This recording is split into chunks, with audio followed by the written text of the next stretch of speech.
Hartley will give a presentation about Sir Maurice Wilkes as he knew him. And then there will be a film, and that will take us to about 3:45. And then George Davis is going to come and talk about Maurice Wilkes. And then finally, Chris Burton will talk about the EDSAC Replica Project. So that's the scheme of things and the time scale. I hope that Chris will be talking between 4 and 4:30. So that's the approximate time scale. Are there? I'm sorry. Andrew, I'm sorry. And Andrew Herbert will be talking as well. So this is my briefing. So anyway, I'm very happy to present to you again David Hartley to speak about Maurice Wilkes.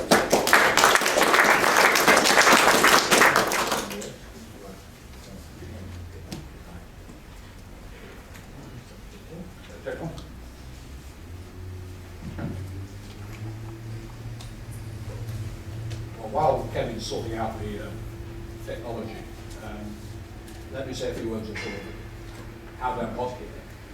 As you all know, Maurice Wilkes died in November last year. Since then, I think I spent my life giving tributes to him. This is the fourth, and I promised myself, and you'll be glad to hear this, the last one. I've been very, very honoured to do these tributes. I did the first one in California at the Youth History Museum, which is quite a major production. I gave a toast to him at the British Computer Society past President's lunch, which was a bit shorter. And then we had this meeting in Cambridge in June, which we called an affectionate tribute. And indeed it was an affectionate tribute. And many of you, of course, here were there then. And of course the result of that is you'll have heard some of the jokes before today. But I tried to cast what I want to say today in a different way. But I have to admit that I've stolen. Where's my notes, Kevin? He said he got the technology sorted out. There aren't any notes on this first slide. Oh, no, there aren't, that's true. They're on the screen. I have to confess to those who were at speaking with me in Cambridge, which was Andrew, that I've stolen some of those slides without any permission from them whatsoever. And I hope that's all right. Yes, he was my teacher, my research supervisor, my manager, my mentor. And most importantly, in the latter part of the time, i.e. since 1970, he was my colleague and then finally my friend. He was a great man, and I'm very proud to be doing this. Right, so I press that one. I have got some notes, well done. There have been tributes galore to Maurice, of course. He was indeed a remarkable man. I'm not going to give a chronological history of Maurice. I'm going to actually pick some themes to do with him and package it that way. He, as a schoolboy, was a radio ham. And this perhaps is a clue to my first theme. But of course he was an engineer. He went to Cambridge and read mathematics, as any good engineer does to start with. But he did say, a quotation from him, I rather deliberately avoided getting too deeply involved with amateur radio in Cambridge, since I felt there were so many other things to do. Very typical of Maurice's remark. He graduated in 1934 from the BA, and then he went on to do a PhD in physics. Again, a well-worn route into academia in those days, and still today. He went to a lecture, I think at the time when he was a research student, or shortly afterwards, by Douglas Hartley, who is of the differential analyzer we hear about. In those days, it was made out of Meccano, and it was, of course, an analog computer. And Maurice says in his memoirs, he found it irresistible. Those are his words. And I think this was the beginnings of the desire he had to serve users. He wanted to help people do their computations. He didn't want to be a scientist or an inventor, a technologist. You know, he wanted to build something or do something which would help all those very large number of people, in his case of course Cambridge, who were doing research, who needed to do computations. And in those days, of course, their aids to their computations were very crude. It was called a Brunswiga hand calculator and themselves. The university recognized the need to help those people by creating the mathematical laboratory, we call it the Maths Lab, and I call it now, in 1937. It seems a long time ago. In fact, that was the year I was born. And Maurice was appointed to what we would call a junior lectureship in those days, as the one member of staff of this new department. But no sooner had he got legs feet on the table, as it were, the war intervened, and he went off, like everyone else did in those days, to do his war service. He went off to do radar, so he was more an administrative job and rather than a technical one. He got involved in what later be called operational research in the war. And, but he then commented, he said, I always thought operational research was drinking gin in the mess, which he was quite capable of doing. He came back from the war to Cambridge to find that he was the then director, who was a part-time professor of chemistry. He was still enjoying his war service. So when he came back, he was the only member of the department on his own. And so the university made him acting director. And he set about getting involved with the creation of aids to computation. Now in those days there was a lot of talk about building computers. There was the ENIAC, which was quite a step forward. Of course no one knew about electric car in those days, well not in this group of people, which is a great shame. It changed things very much. But there was a lot of talk, say, about building computers, and he got involved with it. I love it. There's these stories how he went to the War School lectures in 1946, am I right, Martin? Where they talked about it a lot, and there were designs put forward for building modern computers, and how he came back, and on the Queen Mary, he sketched out the design of what became EDSAC.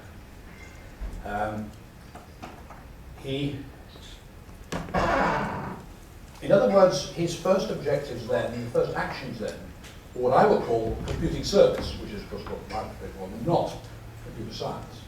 He had, of course, to invent computer science, if you like, to do it, and did a lot of pioneering work there. But his motivation, right from the beginning, was saying, I want to build a computer to help people do computations.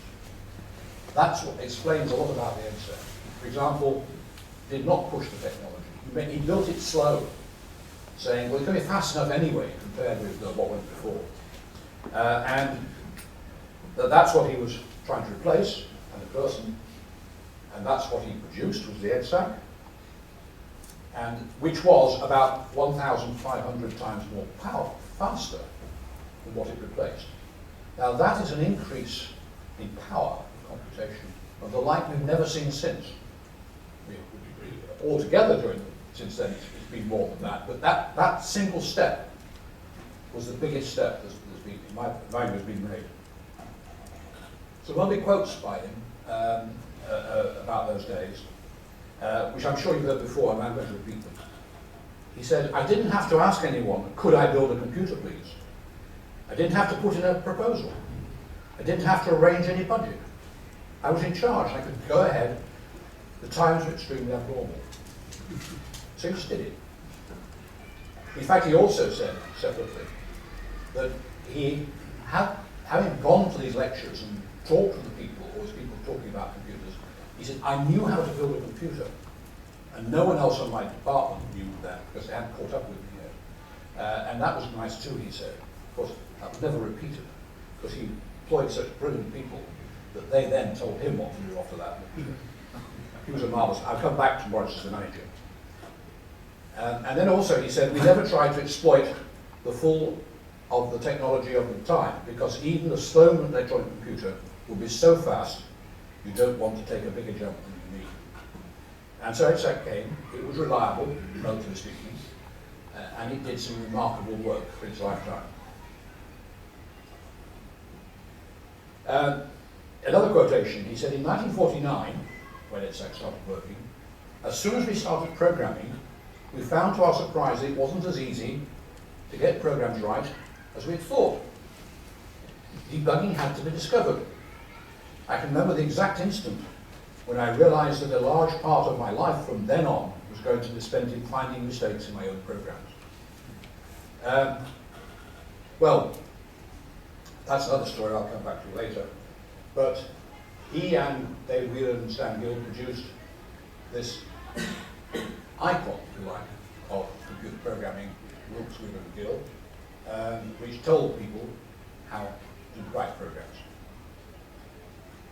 I myself joined the computer lab in 1958, which actually was the year they turned EDSAC off. In fact, it had gone. It had physically been taken out and put in the scrap heap when I arrived. There's an amusing episode when I was given an induction talk by Eric Butch, who was Maurice's right-hand man in those days. And he said one thing very memorable. He said, "We are a modern organization here. When we speak to each other, we call each other by our first names." Now that was very modern in the 1950s. You call people by their surname, particularly if they're a different generation to you, or senior to you. He said, so we all call each other by our first names, except Mr. Wilkes and Mr. Wilkes. And that rather put him where he was. He was Mr. Wilkes, and he was much respected even in those days. Going on to that, just last year, he was interviewed to give a message to the IFIC Congress in Brisbane. And the interviewer referred to him, having gone through his early history, he'd done mathematics, he'd been a physicist and so on. He called Maurice a mathematician. And Maurice said, "No, I wasn't really a mathematician." So he said, "What were you then, a physicist?" "No," he said, "if we use today's terminology, I call myself a software engineer." I nearly fell off my seat. But the truth was, Maurice was actually a very poor programmer. He was a damn good manager, but he was a poor programmer. And he did certain projects, and most of his staff used to have to debug the darn thing for him. It was interesting days. In fact, when we were designing our third computer, the Titan, David Barron and myself got up to Manchester to see what they were doing there on the Atlas there, and we discovered they'd done something rather clever. They had, while they were involved in writing the compilers of end-all compilers, that's the compiler Tony Brooker, and the operating system to end-all operating systems, both of which, of course, were very late, as they always are. They'd set about and written a temporary operating system, a temporary compiler. And on the way back, David and I said, that's very wise. Let's get the machine working, even if on crude software, so that the users can use it.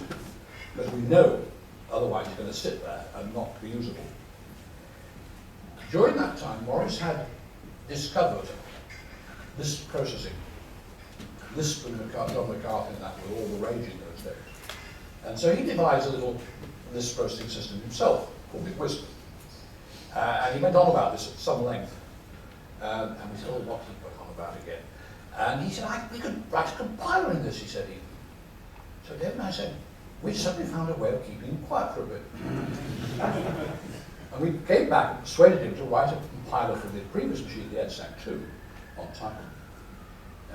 And we regret it. But it was a heroic effort on his part. But he did show up his lack of programming skills.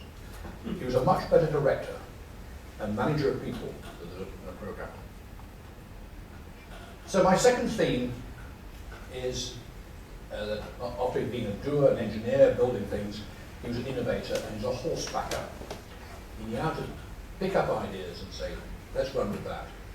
And he did it many, many times. He devised microprogramming, well known for that, credited to it. That is the microprogram of the EDSAC 2, which is the second machine that he built. It's a set of many cores, and each core is one microstep in the autocode. And it's incredible that that contained the logic. I think it was 1,024 cores in the matrix. And it contained the logic for an autocode of about 100 orders, or 90 functions. He also devised bit slice architecture. That's the EDSAC 2 again. And each of those chassis, plug-in units, was one bit of the accumulator. The accumulator was 40 bits long. And you just pull out, if one chassis went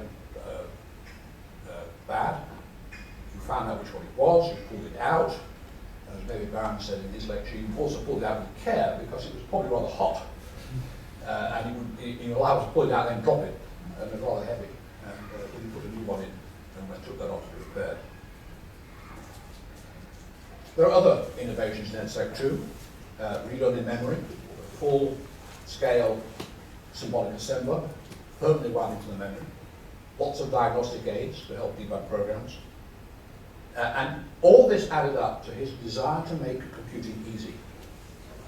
EDSAC 2 was a dream to program. I know that because I, for a PhD, did a compiler, a language, EDSAC 2 autocode. But it wasn't clear it was needed. In fact, some of the more important programmers in the department at the time were rather sort of sniffy about it and said, we don't need this sort of thing, it'll only be inefficient. And I had quite a struggle. But that was all right, they gave me a PhD for it, so that's okay. The whole machine is described in an A5 booklet. I certainly might even have copies still. First, half of it is a programming tutorial of how to program in terms of EDSAC 2. It ends up with a series of exercises to do. And the second half is the program, the reference manual. All in 60 pages, A5. Beautifully printed, beautifully written. I think it was all written by Maurice. Maurice was a regular visitor to MIT, and he was always popping over there, certainly during the 60s and thereafter. And when he was there one year, he discovered time sharing. MIT had developed CTSS, the compatible time sharing system, on an IBM 7090. And of course what it had done is it pushed aside the batch processing system we all used to know and love and hate eventually, and put terminals connected to the computer. Here's a photograph of Maurice sitting at the terminal in Joe Weizenbaum's study, which is connected to the computer. This is a real innovation. You're actually programming using the computer from the office. And of course, so are many other people as well at the same time.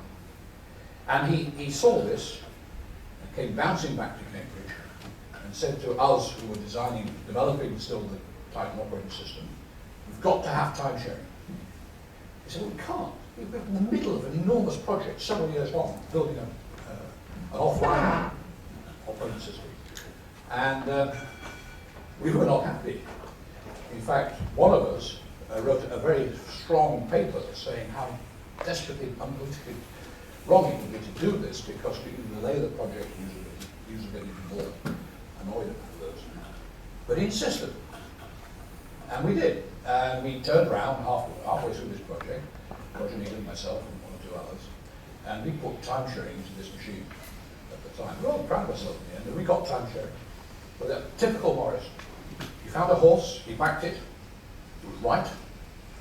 Maurice was so often right on the horse that he backed. And indeed, anyone who knows about Cambridge in the late 60s knows that Titan was a huge success amongst the users because it was easy to use compared to what came before. He had other things at that time. He discovered graphics, computer-aided design.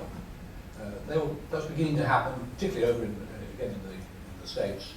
And he imported an expat from the States, Charles Lang, and bought him a PDP-7, linked it to the Titan.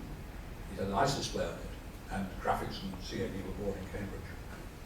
Later on, local area networks, he discovered the Hasler system. He came back and said, we've got to do that. And so people like David Wheeler and Andy Hopper then were set to do it, and they did it. But later on, it was distributed computing, and Andrew here got thoroughly involved with that. They're all horses that Maurice discovered and backed. And he had that ability to discover the horse and get people to do it. He did it himself, although he had a great influence. My third theme is a historian. And in 1971 was the centenary of Babbage's death, and he was commissioned, I think, jointly by the IE and BCS to give a lecture, which he did at the IE, on Charles Babbage. He did an enormous amount of research on that, and indeed Doran has, I will quote from Doran in a moment, and gave this memorable public lecture telling us about Babbage, which had not been heard before. In fact, Doran who said he was the first modern scholar to study the manuscripts of Charles Babbage. Right, you said it. Which answer were those? And then later, he wrote a play about Charles Babbage. And this was actually performed in the States, when he was there in the States in the 1980s. There are those who say it wasn't a very good play. That's not the point. You know, he had this ability to sort of strike off and say, Babbage is an important guy, I've discovered Babbage, as it were. Let's look at him from that point of view. And this title, Pray Mr. Babbage, which I think comes from, does it come from Ada Lovelace? I'm not sure. But as Don Gorbatz, who was at the Cambridge Tribute and was with him in the States when he was there, he said the play is very effective and it's moving and brought Babbage to life. Fourth theme is he's a traveller. As I said before, he loved going over to the States, going to MIT. And in 1980, he retired from his chair at Cambridge and head of the department, maybe 67, he had to. Retired, of course, is not the right word, far from it. He actually had an enormously long career ever since that date. He was succeeded in Cambridge as head of the department by Roger Needham. He packed his bags and went over to the East Coast of the States to work for digital, or tech, whatever you want to call it. And this is a slide stolen from Don Gorbatz's talk in Cambridge. And here's a photograph when he arrived in Maynard in Massachusetts, looking rather stern, very typically Morris. He was a senior consulting engineer to DEC. He actually managed their input to the Athena project at MIT. But as we can see, he started to relax a bit. By December, he put a smile on his face. And then he came back, 1986. The question is, why did he come back? And that's an interesting story as well. He, of course, retired from his university post, but he was still a fellow of his college, St. John's College, which was very important to him. In fact, those of us who are fellows of colleges, it's important to us. They are great institutions. And he'd gone off to the States and had to get leave of absence from the college. And so he was given 3 years of leave of absence. When the 3 years are up, he asked for another 3 years of absence, which they granted him. But then they said, don't ask for another set of 3 years. We don't think we can really give you that. If you don't come back then we may have to terminate your fellowship. So he retired again, retired from DEC, and they had a party. By that time, he was a very happy man. In 86.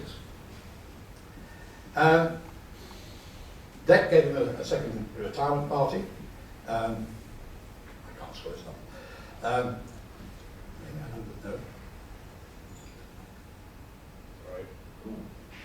There we go. But in Don Gorbatz's words, that we were sent him off, him and Nina back to England with great affection was an understatement. He had a great time at DEC, and they enjoyed having him there very much. And the college did a portrait of it later on. Their more senior fellows get portraits painted, and that's the one they did in 1998. And it's obviously, he was very proud of that. So, with 4 pensions in his pocket, a university pension, a UK state pension, a digital pension, and a US state pension, he returned to Cambridge, but not to retire. He started a new career in the Olivetti Research Laboratory in Cambridge, which had been set up essentially by the Acorn fallout, people like Andy Hopper, and he went there as an advisor on research strategy to the Olivetti Research Board. And he started a new career in industry, therefore. This went on. The sponsors changed. AT&T then took over the sponsorship of Olivetti, and they were negotiating with Intel back in the early 2000s for them to take over the sponsorship. But apparently the discussions on IP rights, intellectual property, went into the ground and failed. And so Andy Hopper was in charge of it, said, okay, we'll give up, we'll close it down. So they closed it down. and Maurice found himself without a job. And it's said that he was made redundant at the age of 89 and offered counselling. There he is with his wife Nina at an Olivetti party. In 2001, the new computer lab in Cambridge was opened, and he opened it, thanks to the philanthropist and owner of a certain software company. The William Gates building is very impressive. It's enormous, in fact, and the university is very grateful for that. But Maurice opened it, and he returned to daily work there. He had an office and a lab. He'd come in most days. He usually go and meet Andy Herbert and talks with him, as he always talked to Roger Eden before him. And above all, he liked talking to students. The lab had and has a happy hour every Friday, but I think the barrel beer is brought in and broached, and he would always attend that, or nearly always attend it. He never missed a party. He couldn't help it. Even though he was talking to and discussing things with people who were several decades junior to him. This, about the same time, is a very interesting incident which came from Don Gilbert's. Maurice sent Don an email, and if you just read it, it's very typically Maurice, very short. I arrived in San Diego on the Saturday, 2nd of June. I look forward to seeing you, perhaps for dinner, which is usually his style. They said, if you will have a car, and there is time after your tutorial, I would much appreciate being driven along the seafront. That's the Pacific Ocean. I remember that it's very beautiful. I would like to see it again. Well, Don actually lost his way and couldn't find the Pacific for some reason. But he did find it eventually. Very embarrassed. And he took that photograph. It's a bit washy out because I think he had a flash on it. But there's Maurice, 90 years old, standing by the Pacific, clearly enjoying himself. And as Don said, afterwards we found a pleasant seafood restaurant with a long wine list. It was a great dinner. When he was at the lab, he was, of course, treated very much as the grand old man.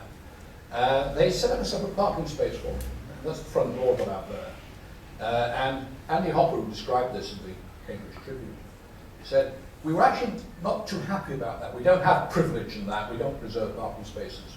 But the reason why we did it for Maurice was not because he was terribly grand and old, because he wasn't a very good driver. And they felt it a good idea to put him away from the rest of the cars so he wouldn't bump into them.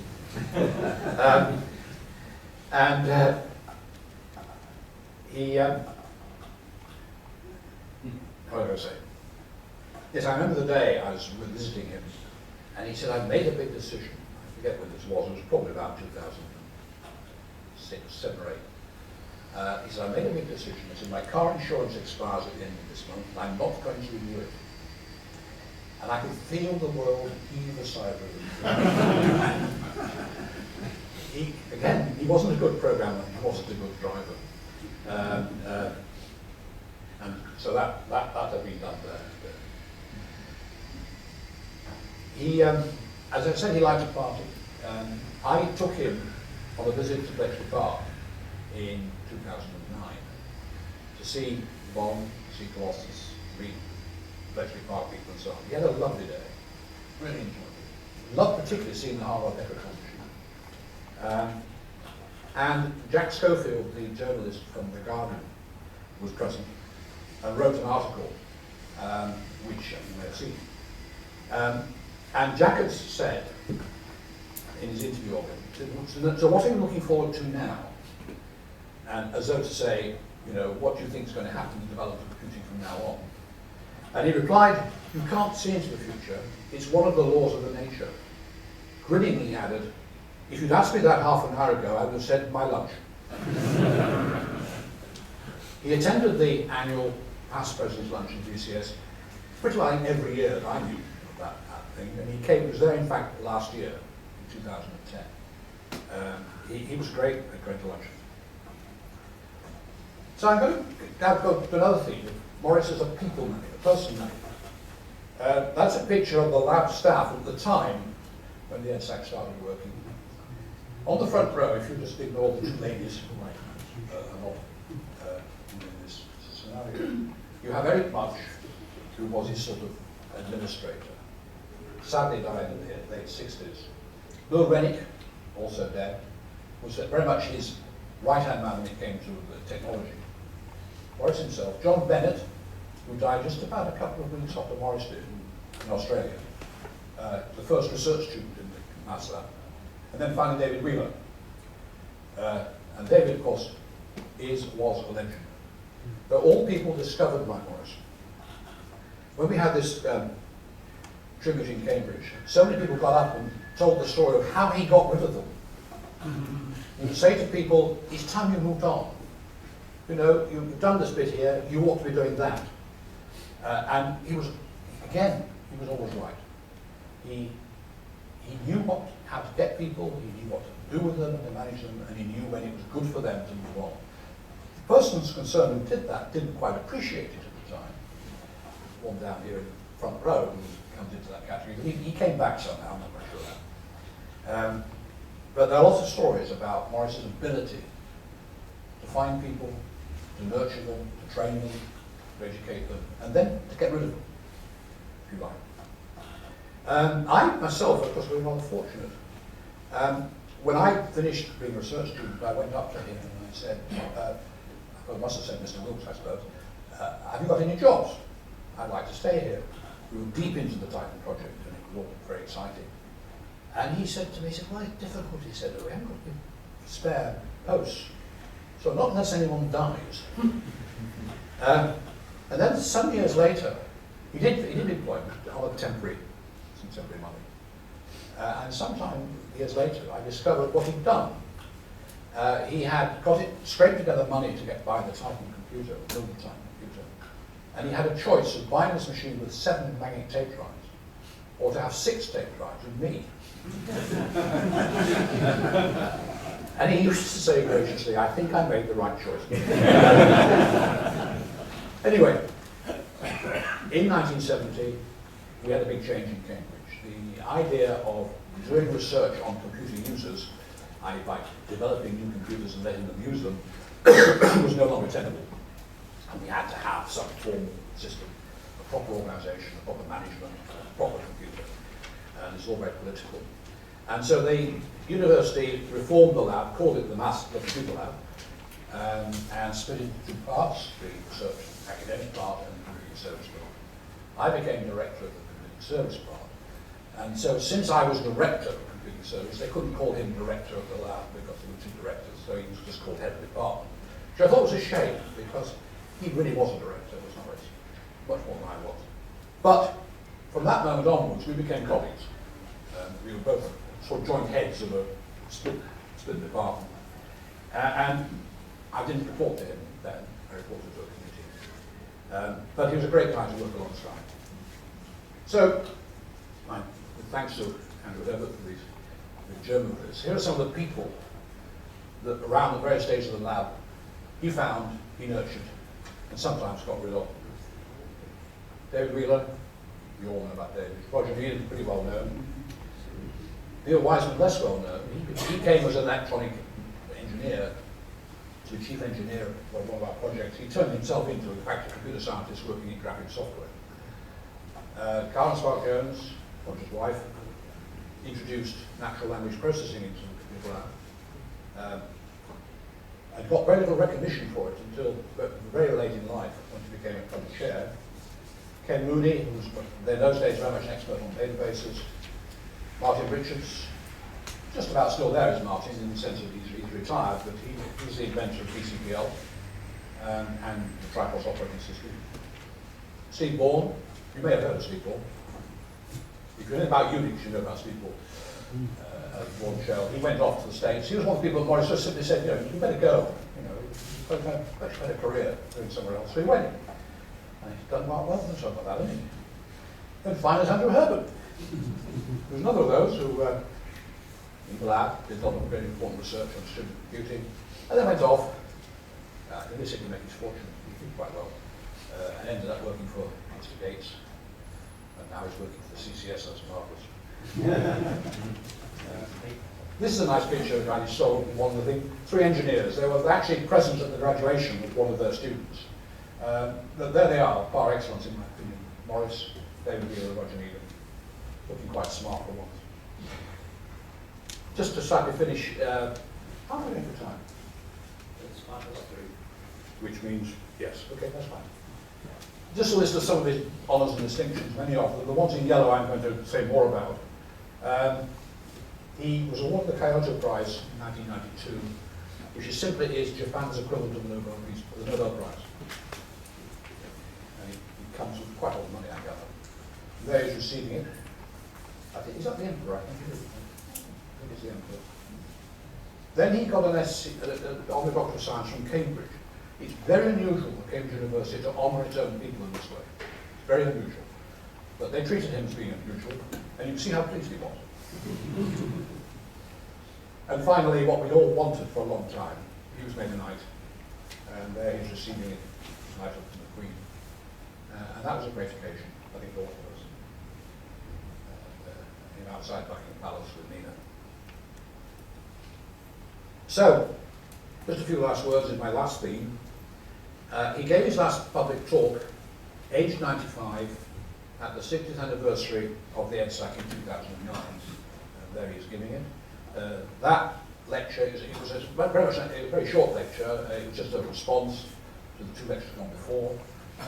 But he stood up, I wouldn't say he shuffled, but he suddenly walked in rather bent, 95, so will you do, with his walking stick, from the front of the audience to the lecture desk. And there was a round of spontaneous applause. He stood up and said something very memorable. It's all on the web, you can see it if you like. And one thing that he did, he gave us at that stage, he gave us the look. Maurice had the ability, either to an audience as he was there, or to you personally if you were up front, in front of him, to look you in the face. And his eyes would penetrate you. And you knew what was coming was something probably fairly devastating. I must share with you, in organising this meeting, I'd had the notion of having a speaker give a seminar about EDSAC. And I'd chosen somebody, and I talked him through it, and he talked to that person. And then he got in touch with me and said, I want you to come and see me. He said, I'm not happy. I don't think we've got it right. And I thought, oh dear. So I tried to do it on the phone, saying, yes, well, I think we'll go and do something else different about this. He said, no, I want you to come and see me. And I knew what that meant. I was going to be looked in the eye by him. And then he told, you can't do that, can you? And of course, he was dead right. So we found a second speaker, and it was a great occasion. And that's very much was Maurice.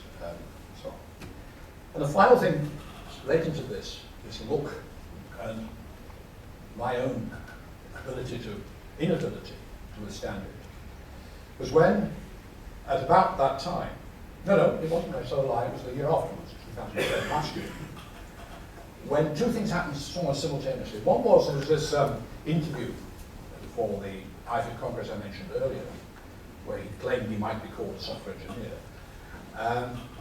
When he was asked the question, what did he think of rebuilding old computers? For example, what about the EDSAC? He said, oh, no, he said, I'm against that. He said, it's not necessary.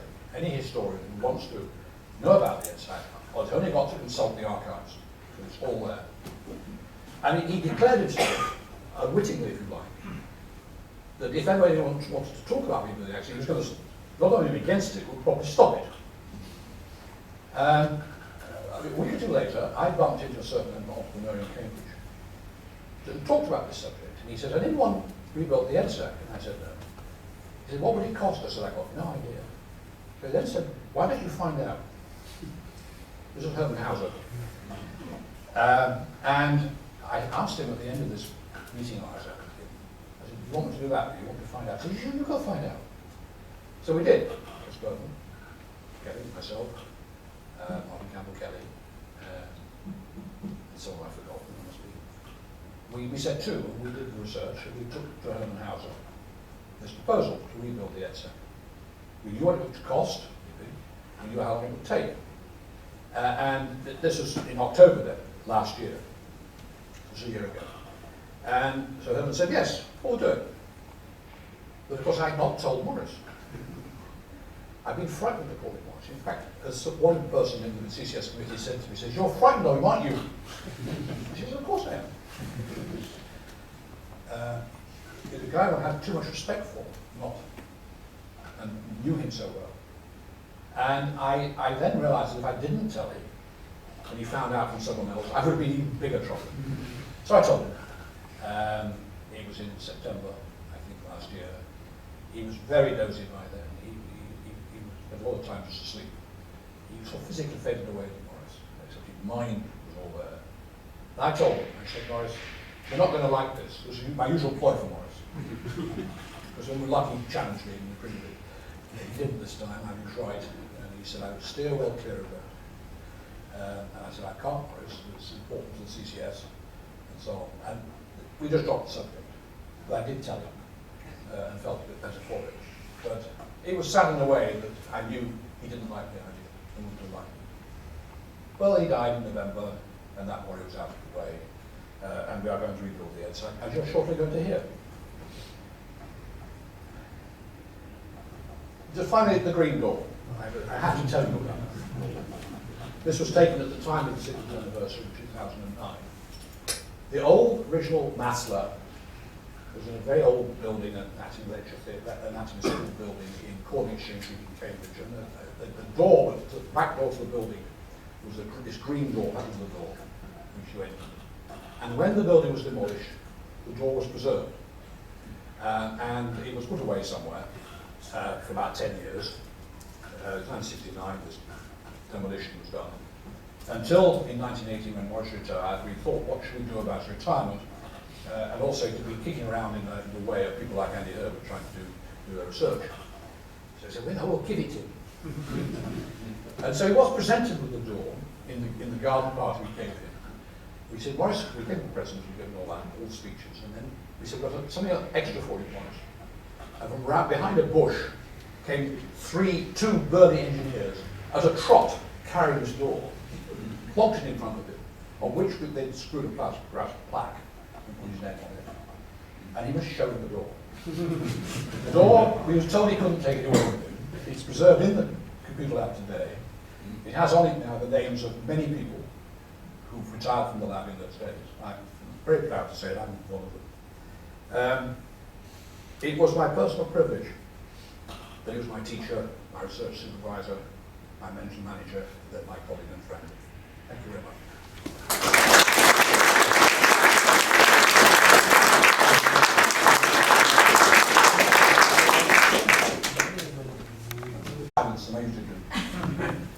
Thank you very, very much, David, for such an interesting and personal presentation of telling us about Maurice Wilkes. So thank you very much indeed.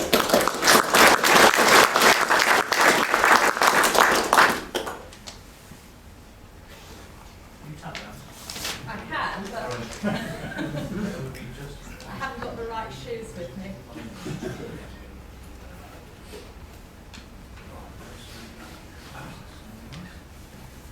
Nobody asked that before.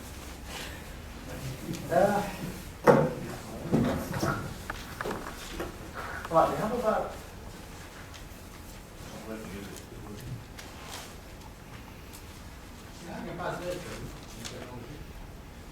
There we go. That's working.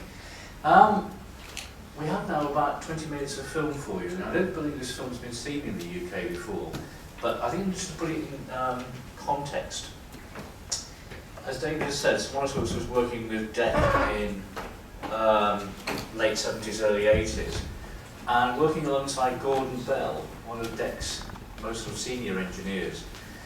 And I've heard it said since that wherever Gordon Bell worked, he'd almost certainly start a museum. Now, the DEC plant in Marlborough, Massachusetts, was certainly the case. The museum was known as the DEC Computer Museum, was actually formally opened by Sir Maurice in September '79, and it's the film of that event that we're actually about to see. Now, the collection started by Gordon at the time was then used as a foundation for the Computer Museum in Boston in 1984. And when that actually closed, the collection was moved to California, and it then became the basis of the Computer History Museum, which is still going from strength to strength. Now, the entire recording, with Maurice talking and answering questions, lasts nearly 2 hours. I had to edit that down a bit, so I've included just the early material about EDSAC, and then some of the questions and answers. Some of the quality is patchy, but when we come to the questions, and it's obviously we get to questions, the first question you might not hear, but it's a question, a very earnest question from someone in the audience, about the total cost of ownership of EDSAC in the first 4 years. So bear that in mind when you hear Maurice's answer. Start.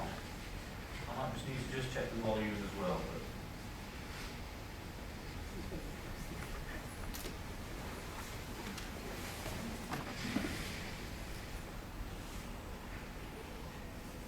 An event which shaped the whole of my subsequent career occurred in the summer of 1946, when I received a telegram from Dean Pender of the Moore School of Electrical Engineering in Philadelphia, inviting me to a course on digital computers.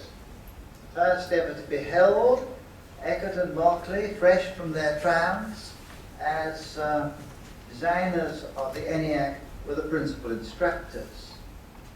Now, I was already in the computing world in a sense.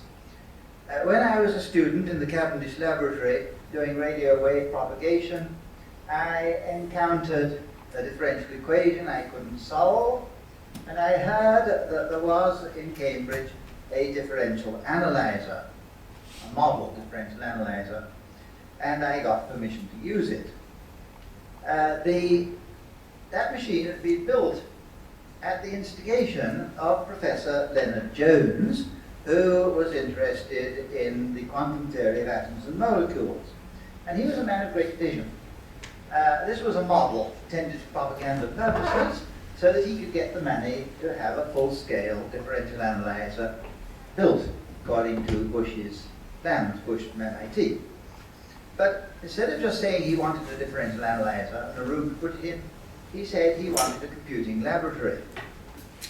And that was in fact what was set up. At the last moment they decided to call it the mathematical laboratory, an error that we had to correct some 25 years later. Now, of course, digital computers, as we now know them, were not even thought of then, and the idea of this laboratory was that it should specialize in analog machines and in desk machines. Well, plans were made to start this laboratory. Part of the anatomists that hadn't had a new building, we were to have the old one, and we were told that if we opened the windows, the smell would go. And Leonard Jones was appointed the part-time director of this laboratory, and I was the staff. And there wasn't any laboratory at that time, as I've said. Just as we were getting ready to open, the war came, and I went off to do radar and operational research, which I thought would be good fun, and staying around with differential analyzers. And after the war, I came back to Cambridge, and I found myself in charge of this laboratory, Leonard Jones having indicated that he didn't want to go on. And so there I was, I had a laboratory, and when this telegram came, I realized that I would be in a position to put to good use what I might learn on this course. I already knew something of what was going on in the United States. L.J. Comrie, had shown me in May 1946 a copy of a report drafted by von Neumann in which the principles of the stored program computer were laid out for the first time. Report on the EDVEC. Now, one can speak perhaps more freely about von Neumann's role now than one could. He never claimed himself to have invented the stored program concept. No one quite knows who did. But it came out of that little group at the Moore School, Eckert and Markley, and joined in a part-time capacity by von Neumann. But the great merit, I think, of Leonard Jones, von Neumann, the great contribution he made was that he was on the side of the angels. He believed in the stored program concept. A very powerful person in those times was Howard Aitken, who had built the first automatic computer, which was a mechanical one, at Harvard. And as so often happens, a pioneer in one generation will be reactionary in the next. And Aitken couldn't stomach the idea of the stored program at all. But as I say, von Neumann was on the side of the angels. And his prestige, which was enormous, was of great service, I think, to the computer field, or the few people who were interested in computers at that time. Von Neumann was never interested in what we would call now programming methodology. Mathematically, it seemed to him a trivial matter to program a digital computer. And he saw the computer as being used for very large jobs, a few very large jobs that would be programmed by experts, and really there wouldn't be very much programming to do. Well, I went to this course. Crossing the Atlantic wasn't too easy in those days. Shipping was still under government control, and I arrived rather late, but I attended the latter part of the course, and I got the full message, and a most generous sharing of technological know-how it was. Most generous, perhaps, that has ever taken place. And so it happened that at the end of the course, I stayed on a little bit in Philadelphia, and I began to turn over in my mind the design of the computer that eventually became the EDSAC. I think I thought it would take about 600 vacuum tubes. It turned out in the end to take 3,000. Now, I was extremely lucky. I had many things in my favor. I was thoroughly confident in electronic design because of my pre-war work on ham radio and radio wave propagation, and of course experience of pulse techniques in radar during the war. And all that kind of thing seemed to me something that one could do. The new problem about a computer in those days was the memory. This was something that never, a requirement that had never arisen before. And there was one sort of memory that one felt could be engineered. That was the mercury memory. One had a tank of mercury, in fact it was a tube of mercury, about 1.5 meters long, quartz crystals at each end, and the idea was to put pulses in at one end, wait a long time, a whole millisecond, till they came out at the other end, a millisecond and a half, till they came out at the other end, turn them round and clean them up a bit, put them back. Now, if one could make such a mercury tank, then there seemed no problem, really, fundamental problem in engineering this device. No quantum mechanics or anything horrible like that, good, straightforward, classical physics. And there I had another stroke of luck, because shortly afterwards in Cambridge I met Tommy Gold, who I think he's now at Cornell. Now Gold had worked during the war at the Admiralty Signal Establishment in England, and he had played about with mercury tanks for the purpose of echo cancellation in radar. It's a technique that was never used in wartime, but it developed. Work was being done.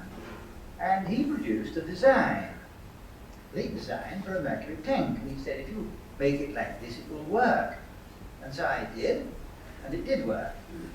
The only thing was that one tank wasn't enough, one needed a lot, and so I designed a battery of 16 tanks. And we had in fact 2 batteries. Between them they would hold 500 numbers, the extent of our memory. I adhered religiously to the dimensions that Gold had given me. I didn't try to economize in mercury, which was an expensive item, by making the tube slightly thinner or anything like that. And this paid off. Now, the problems that faced the designer of a machine then, and remember no machine had been designed and built, I would say there were 3. First of all, there was a scale. If one designed with all deliberate haste, as one might a radar set or a television set, it would have taken 25 years. And Eckert had remarked, an lecturer at the Moore School before I got there, that the ENIAC had been designed in a considerable hurry. And the same was true of the EDSAC. One had to cut corners when something worked, accepted, and not look for the optimum solution. The next point was that a computer works with non-recurrent waveforms, whereas in radar and in television, the waveforms can be treated as recurrent, and if there's a sudden change, well then it's a flash on the screen, it doesn't matter. But in a digital computer, every pulse counts, and one had to be able to deal with transient situations. And thirdly, the problem of getting fast and reliable mechanical peripherals and their interfacing to the electronics. And I don't think it's always realized what a contribution the computer field has made to the design of mechanical equipment, fast mechanical equipment. The EDSAC was designed in a spirit of technological conservatism. For example, we chose a pulse repetition rate of 0.5 megacycle per second, where any electronic engineer worth his salt would have accepted the challenge of working at 1 megacycle, as most of the other people designing computers using this system did. But that conservatism, I think, enabled us to buy a little bit of time. Because our aim was to build a complete machine that could be used. We realized that building the machine was only the start of the project, that there was a great deal to be learned about writing programs, about how to use the machine for numerical analysis, numerical calculation, and all the rest of it. So the machine, it didn't have to have the highest performance of which the technology of the day might have been capable. It was a machine to have no luxuries.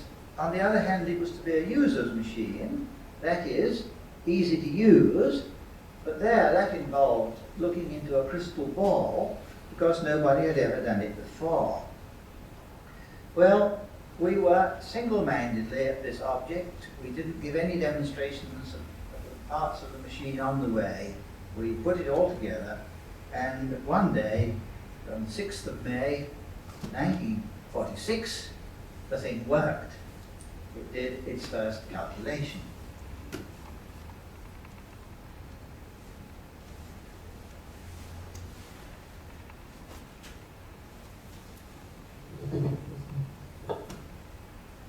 What was the approximate development cost for, say, the first 4 or 5 years, and how many people worked on the project total at any given time?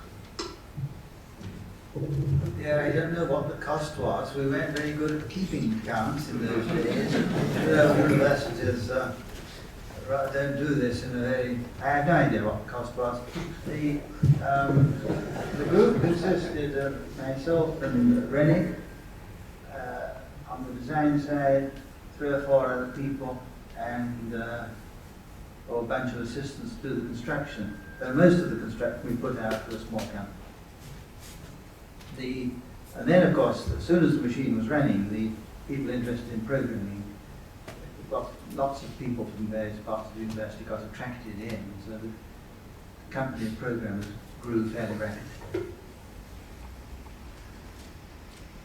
What kind of debugging aids did EDSAC have? Debugging aid software. There was one that the film illustrates but doesn't explain. There was an interpreted routine designed by Gill that would cause the computer to print the function letter of every instruction as it executed it, and on a transfer of control it would start a new line.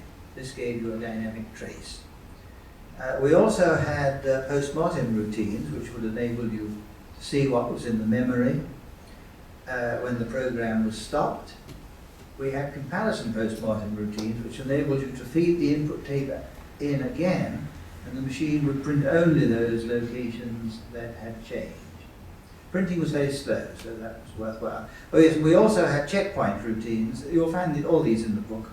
Checkpoint routines whereby you could plant a jump somewhere, so that whenever the machine came to a certain instruction, it printed out information you wanted. But it was all software.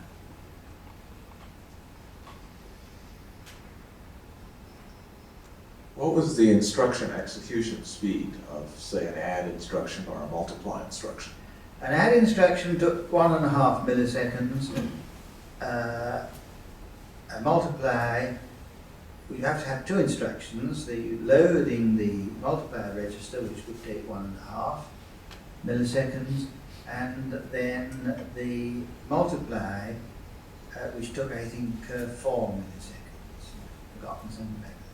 I said, by the way, earlier that the tank delay time was 1.5 milliseconds. In fact, it was a millisecond. Very slow machine. Was there a program to do optimum assignment, or did people do that on a hand basis? No, I set Was it my a face single against. instruction? No, I set my face against that. It seemed to me that the mercury memory was a temporary measure anyway, and that it would be the height of folly to devote limited effort to getting round its difficulties. And so the machine was quite deliberately designed so that you could not do optimum programming. Well, a number of people did it, and of course there was an ad hoc argument for doing it, that if you could get more work through the machine, then perhaps you should, but it seemed to me to be wrong in principle, and never did it.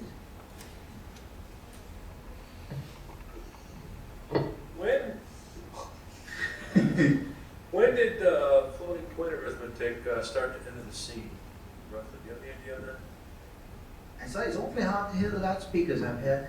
So When did floating point arithmetic enter the scene? Oh, I see. Now that's a very interesting question. The relay computers, which preceded most of the electronic computers, had floating point. I believe some of the early Bell subcomputers, calculators, they had floating. And the relay people took that for granted. Now, the reason we didn't put floating point operation in the early electronic computers was that we just hadn't the courage. It was hard enough to build a computer anyway, and this would have been the last straw. And I remember being at, I think it was either Aberdeen or Dalrymple, where they were getting an electronic computer. They'd had the Harvard Mark II, which was a relay computer with floating point. And I remember them saying to me that they were going to find it rather awkward getting used to a fixed point machine. But you see, we whistled to keep up our courage. We said, oh, well, you can do it all with a subroutine. And in the book, Programming for the EDSAC, you will find some library subroutines for doing floating point arithmetic. Slow things down, but you could do it. And it's very curious. There grew up a feeling among programmers, among some programmers, that a floating point arithmetic unit would actually be a bad thing. They were afraid that it would be treacherous, that you would get cancellation of digits, and this would mislead you. Of course, you could have the same thing happening in a fixed point machine, but maybe you'd find out about it sooner. And so there was quite a strong feeling among programmers, certain places, that floating point was a bad thing. I never fell for that, and indeed, as soon as machines did appear with floating point, the idea just disappeared overnight. But it wasn't until the later vacuum tube machines, the second lot of vacuum tube machines, had floating point.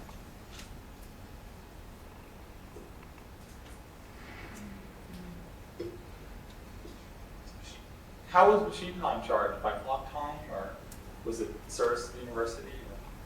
How was it, what? How was it charged? Oh, we didn't make any charges, no. We just let our friends use it.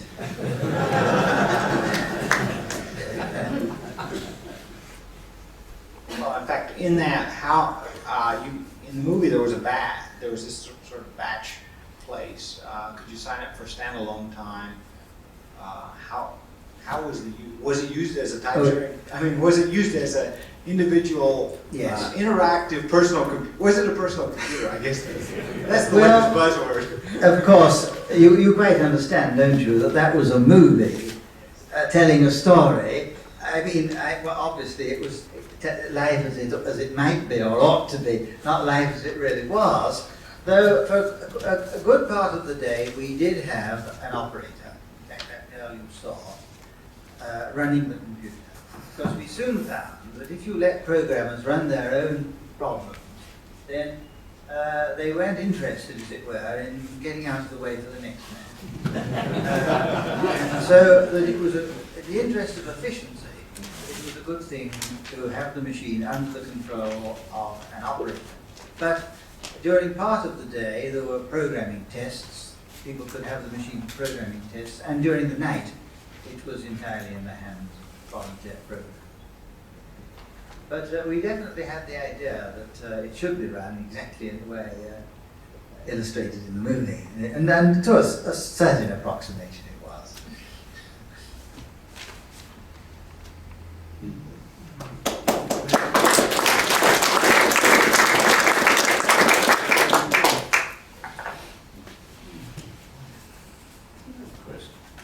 Thank you very much indeed for arranging that and editing it and everything. That was very interesting. George, you're going to come and say a few words.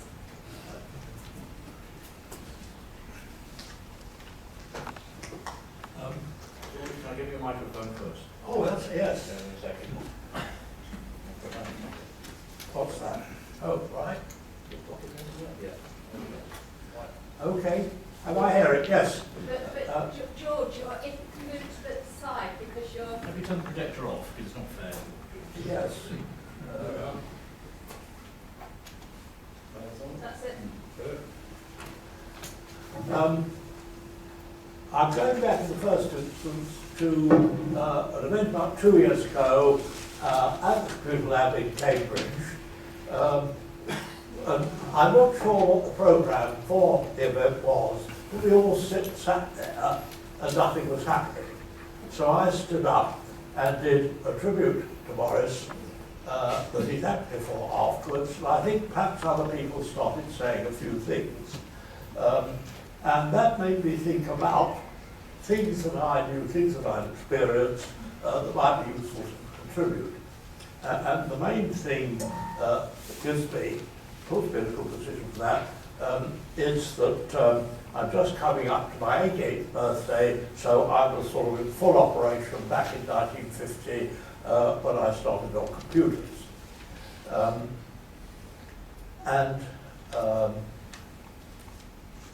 I've got to know Maurice quite well over those years because I came to the seminars and particularly on a trip to Australia, which they'd invited lots of people to see their processing down North Adelaide for the Woomera rocket range.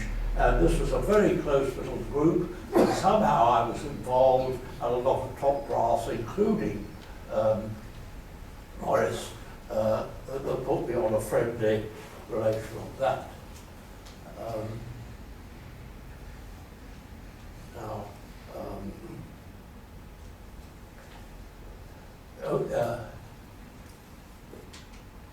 He said to me,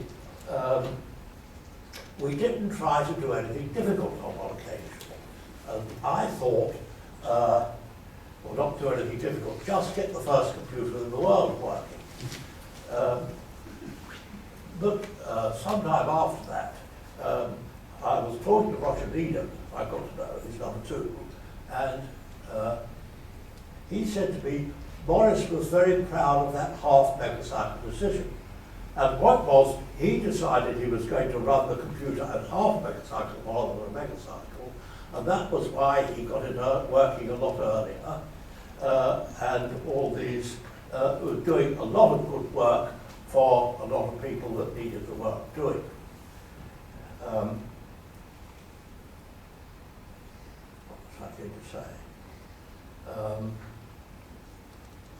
I seem to have slightly forgotten the next thing that I was going to say. It's gone. I think I'd better leave it. Perhaps I'll mention it to some when I come.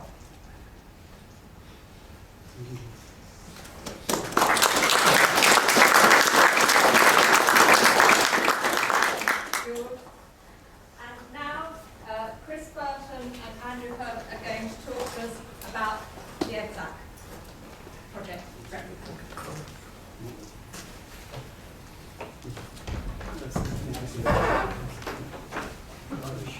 Chris,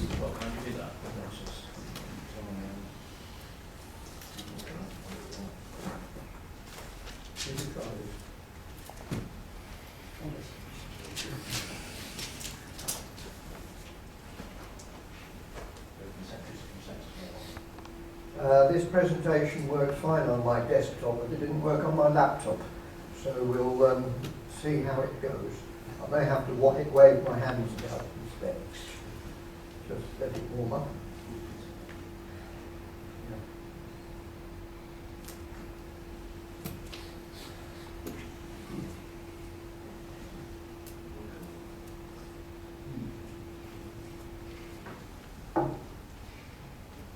Sure you switched it on.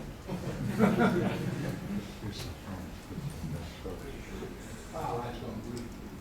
Right. Oh, it's now flashing. Probably gone out. Right, new reader staff here.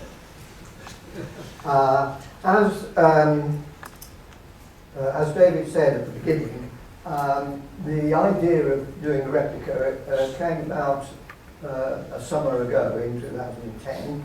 It was beginning to mature a year ago, and what I'm going to set up this talk to talk about is what the proposition was, how the project is proposed to be organised, although to an extent I should leave that to Andrew Herbert, but at least we've got the bones of an organisation set up. The bulk of the talk will be about the feasibility studies that have been done in the last year to establish how a replica could be made. And lastly, I'll say 2 points about costs and timescale. So first of all, the proposition. As David said, he had this inquiry from Herman Hauser. Would it be feasible to build a replica of the famous EDSAC? Bear in mind that that fits in with the Computer Conservation Society's reputation. It has made a number of restoration and replication projects, and so if anybody's going to build an EDSAC, it should be us. So it was a very reasonable question for Herman to ask of David. And the key points were that it first ran a programme in May 1949, not, as Maurice Wilkes said in the film, May 1946, but in May 1949, and continued for nearly 10 years. So it was a pretty good model to work on. In that time, it was enhanced quite a lot. So we have to pin down what we mean by building a replica, and we'll assume that we replicate the machine as it was in May 1949 when it first ran a programme. So that's the sort of the goal. And to give us some sort of sentimental feeling about it and to encourage us, let it be a tangible tribute to Maurice Wilkes, although he was somewhat sceptical, as we heard earlier. Now, the overall organisation is likely to be something like this. That there is a charitable company called EDSAC Replica Limited, a charitable trust, and that has sponsors which will pay money into it, and it will have University of Cambridge as a sponsor and BCS as a sponsor, and the role of EDSAC Replica Limited is for fundraising, give us some money to do it, to take ownership of the machine and decide how it should be disposed of, and all the legal ins and outs that are required in order to run the project, if any. Reporting to EDSAC Replica Limited is a management board, which currently there is an interim management committee with representatives from ourselves, from National Museum of Computing, and with a project manager, and that will do overall operations during the replica project, looking after the sort of the overall, let's say on a quarterly basis, what's going on in the project. And then finally, day-to-day operations, the replica being built by volunteers and run by a project manager. So you can see there's a sort of a descent of responsibility and timescales from rather infrequent to day-to-day operations. Now, given that under that structure, we have to decide, is it going to be actually feasible to build this replica? What kind of material have we got to start with? What documents are available? Maurice famously said, oh, if a historian needs to know about the machine, all the information you need is in the archives. Oh, that it was. We've got to learn about the actual physical design. Well, we've all seen the photograph of the machine. You know roughly what it looks like, but we'll see in a moment that that's not the end of the matter. We've got to be absolutely sure about the logic design, because I'm assuming that the built replica is an operational one. I should have said that, but take for granted that we intend to run programs, the original programs of this machine. So we've got to be sure the logic design is understood, and that we're going to simulate that. We've got to do work on the electronic design, the design of actual electronic circuits, because a negligible amount has descended to us in the archives. We've got to get the parts. Now, I remember working on the baby computer starting in 1995. The big problem then was, how can we acquire the vacuum tubes, the resistors, the capacitors, all those other things? Here we are, 15 years or more later, and the problem can only be worse than it was then. So we've got to know whether we can acquire parts. I'm going to say a little bit about areas of work where we've done no feasibility study yet, but we know these are issues that have got to be addressed. And finally, talk about the skills that we're going to be looking for in the volunteers who are going to actually do the work. So let's look at documents and knowledge acquisition. There is in the Cambridge University Library, and I think also in the computer lab library, what's an original technical description, about a 40-page document describing EDSAC and the way it worked, together with a few diagrams, about 14 diagrams associated with the technical description.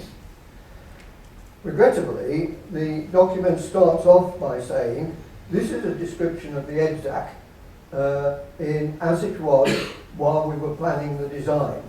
It isn't a description of the EDSAC when it was working. I think it was probably mid-1948, about a year before the machine was working. Consequently, there's a year's worth of making it work between when the document was written and the final machine. So we have to bear in mind that this document is a sort of wish list. This is what we think it will do. And we know that there are certain things in there which in the event didn't come about. So that's okay, that's part of the job. There are a large number of original photographs, about 30, of which about 3 are really valuable. Very high definition photographs taken from glass plates. 2 of them are more or less the same viewpoint of the same bits of the machine, and the third one is a very good picture taken from a different viewpoint, but about 3 years later in 1949. So, although we have a large number of photographs, the amount of information we can pull out is limited. But I will come back to this and talk about some of the things we can do from the photographs. What you have to think about is that original technical description and diagrams is an abstraction of the functionality, the tiny bit about circuit design, but absolutely nothing about physical structure. The only knowledge we have about physical structure is from the photographs.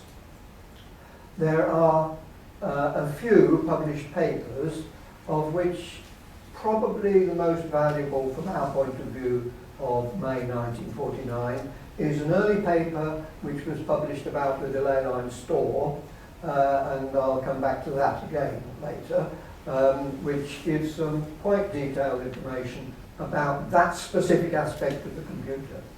And finally, another source for information is Recollections of the Pioneers.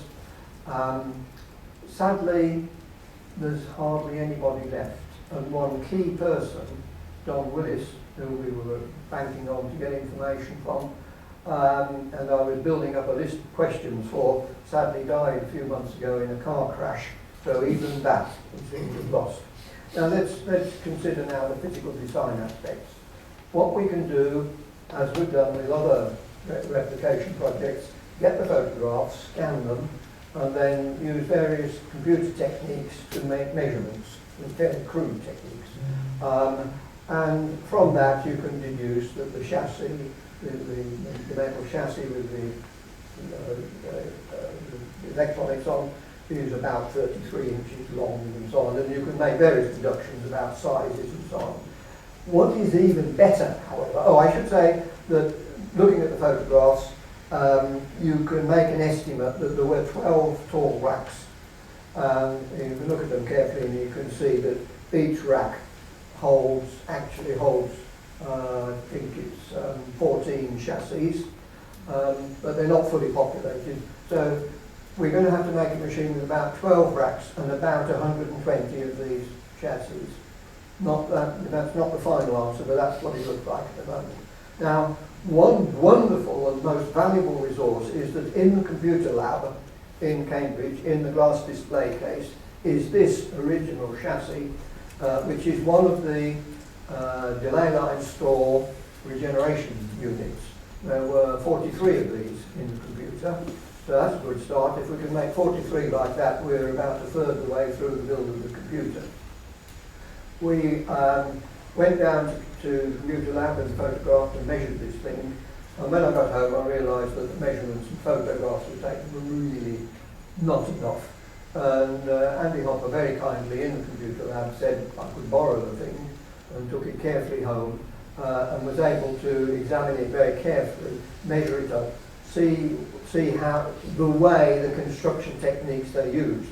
Now that's wonderful because we now can immediately establish this physical, the physical structure idea of we know how they set about making chassis. And indeed, with the CAD program, I've been able to make an engineering drawing and have made a replica, or at least had made a replica of that chassis. We know how to make chassis. Unfortunately, the replica was made by a local firm to me, and they don't bend metal very well, so it was a bit of a job to assemble it. But at least, you know, a good start. We've got a start on replicating the thing. Now, so that's the physical structure. Now let's consider the logic design. We need to know how it works in absolute 100% detail. Now, the diagrams in that report of 1948, very good, talk about the arithmetic unit and how the adder works and the control of the arithmetic unit. It says nothing about the tape reader input, nothing about printer output, nothing about the initial orders bootstrap system, which worked off uniselectors. We know the principle, but absolutely no detail of any of that. So we're going to have to, and a lot of important stuff to do with decoding memories and so on. So we're going to have to do a lot of extrapolation to decide how the undocumented areas were done. Now, we will do that by looking at the parts which we do understand and put ourselves in the shoes of Rennick and Wilkes and, well, you know, they did that way, so this bit over here, they probably would have done it this way. But it's going to be really extrapolation. We can't guarantee it. But you know, with the information that's come down to us, that's all we can do. Now, we made a judgment that we must do simulation as to give confidence that the thing works. Have I got any more on that? Yes. A colleague of mine, Bill Purvis, who was a colleague working on the baby computer, is very interested in simulation, and he's written a purpose-built simulator for this, and that is now complete. And some areas, such as the reader and printer, are just modelled as a black box. I mean, we'll worry about that, how we implement that later. But the complete machine has been modelled logically, and I'm talking about gate level, at the level of a gate, a flip-flop, a tiny little one-pulse delay, little things like that. It's at that level of simulation. And it can run a program very slowly, and it's got diagnostic output. So here, this is the 156th minor cycle since the program started, and these are the various pulses in the various item units in the machine. So that does run a program very, very slowly, and we've let it rest there for a moment because there's no point in Bill pursuing this to speed it up or anything until we've pinned down some of these black box areas more. But that's given us a lot of confidence that we know we could make some logic which will be a simulation.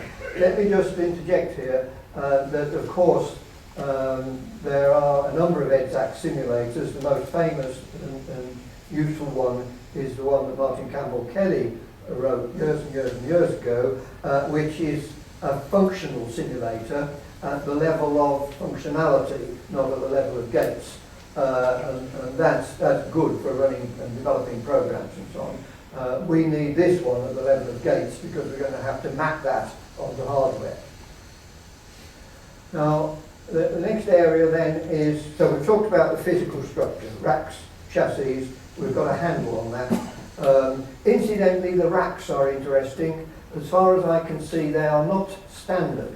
They're not 19-inch post office racks. They don't even seem to be GPO, telephone or telegraph practice racks from all the books I've looked at. It looks as though they were specially made for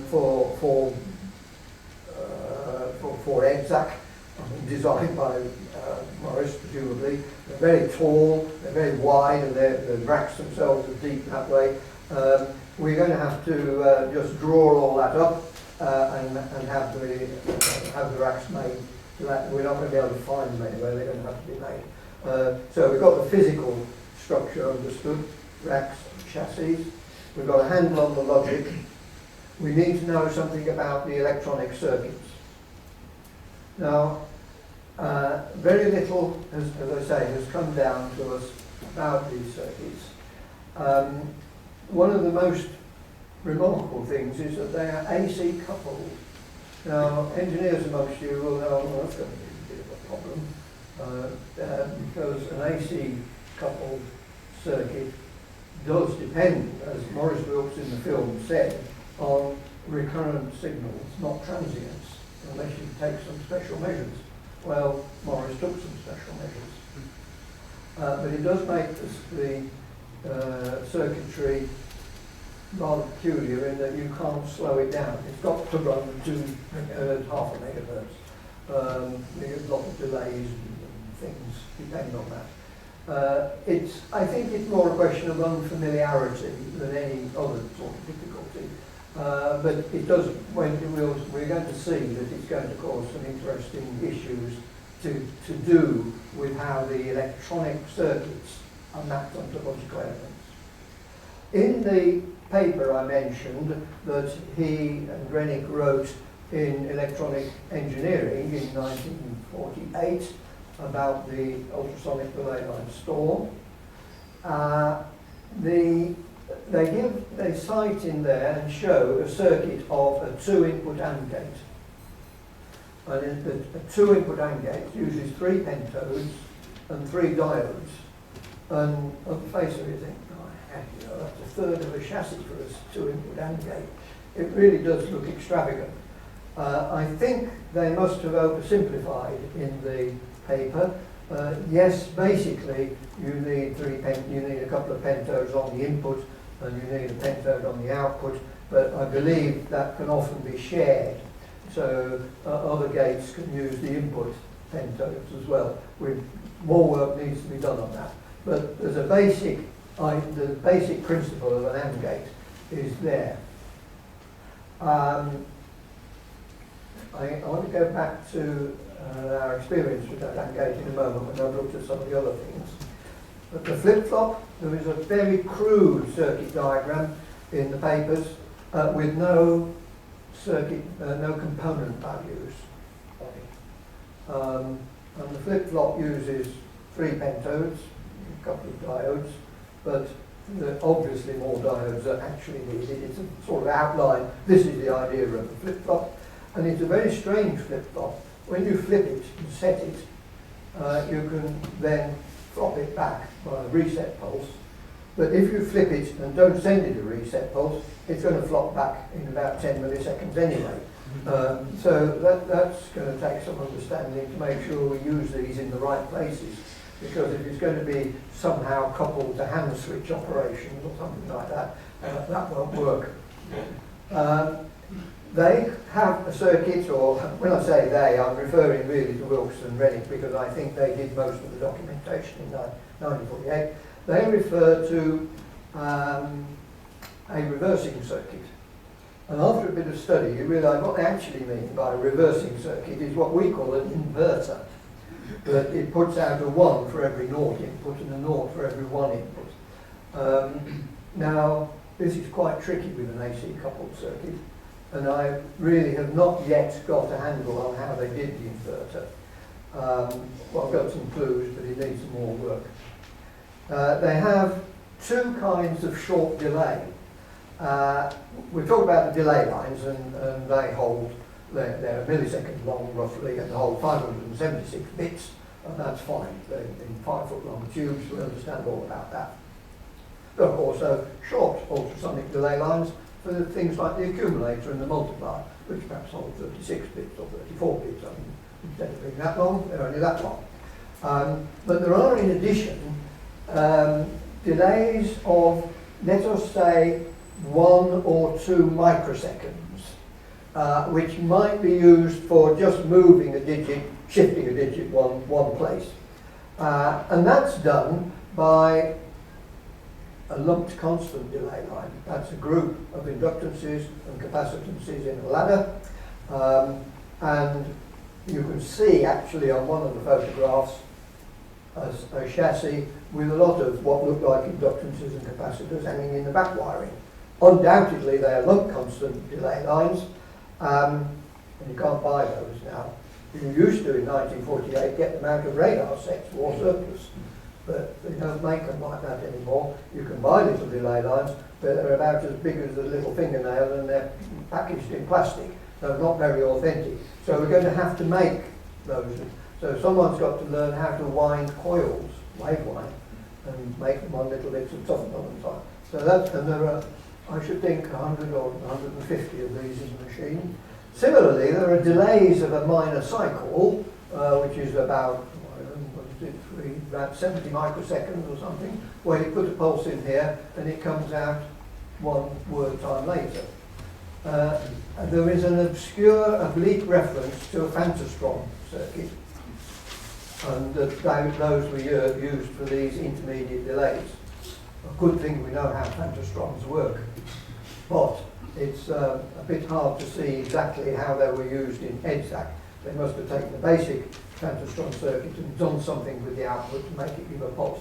But okay, and finally, in a much later paper, not in the 1948 papers, but in something like the 1953 paper, there's a reference to pulse amplifiers. We had to put pulse amplifiers in the machines here and there to make it work. Well, that's, you know, that's the, we're going to have to replicate doing it again, as it were. No idea yet how the pulse amplifier works, although Morris in more than one place, in particular in one of his papers in Resurrection, has said how proud he was of discovering and using the long-tailed pair for pulse amplification. There's no evidence in the original documentation of that anywhere, but we will again suck it and see and decide where we're going to need that sort of circuit. So a lot of electronic investigation still to be done. Now I did make a little chassis worth of the right of a couple of AND gates and some other things, just to see how it worked. 250 volts on the HT, 6.3 volts on the heaters, all that sort of thing. Made some pulses, exactly the right shape and size according to the old documents, and lo and behold, it works all right. And to our surprise and pleasure, the stage delay is very short indeed. And when you think about it, well, not surprising. They used EF54s, which was a VHF pentode. I mean, easily coped with 100 megahertz. So you'd expect no worse than 10 name-second delay or something like that in a gate. So that's very encouraging, because that means we can go through various stages and still gate things together, and we may find that it works. Oh, I've mentioned many lumped constant delays. Now, I've mentioned the fact that I've implemented an AND gate and made them work, made some work, just to see how it behaves. A lot more work on the electronic design. Now, I'll make a diversion now into the memory tanks. Here you can see one of the batteries of 16 tubes that Maurice designed. He says in his book that he knew from Tommy God and from the film, he knew from Tommy God how to make one of these tubes, 5 feet long and 1 inch diameter, with crystals in the end. But he could see that he needed, making one wasn't enough, he was going to make them in batteries of 16. And he says in his book, in the cold winter of 1946 or 47, he got a drawing board into his office and he sat down and he designed the physical structure of this thing. Well, these things here are something like 9 by 3 rolled steel joists, precisely 5 feet long, plus or minus a thou. They've got to be extraordinary. The precision of all this is remarkable. It's within thousandths of an inch. You have to do that to get the delay right, you see. And they've all got to be exactly the same. You can't have one a little bit, because there's no adjustment anywhere. Maurice says in his book, we didn't want any adjustments, we wanted to make it right. So that's an interesting thing, and there's mercury in there. Now then, what are we going to do about that? Because it could be considered that mercury is a hazard these days.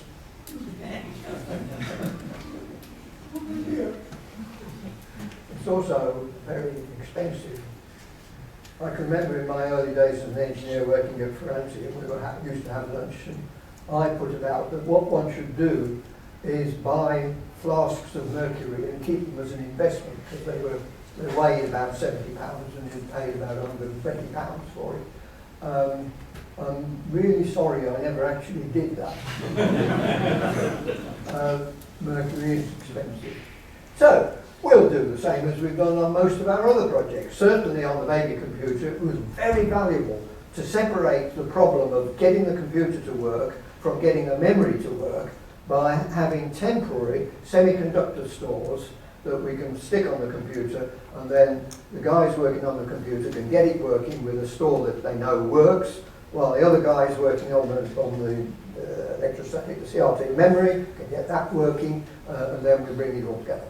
So we take for granted that we will have semiconductor shift registers in order to get off the ground, while at leisure we build 32 tubes of mercury, or whatever. When I postulated this in the early days, David Hartley had a word with David Barron, and David Barron came back saying, can't do that, it's not an electronic delay storage automatic calculator if you don't have delay storage in it. Okay, we'll use perhaps acoustic wire acoustic delay lines, which was the technology of the time, as a reasonable alternative. All this we've got to pin down, but what I suspect will happen is we'll go for that straight away to get going, and we'll work on these till we're satisfied, and we may use those as the main store.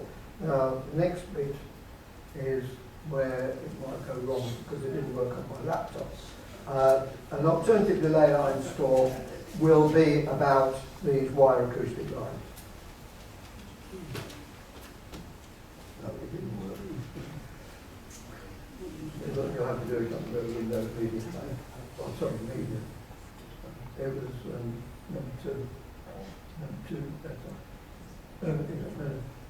You don't remember that? No, number 2. Come on. That one.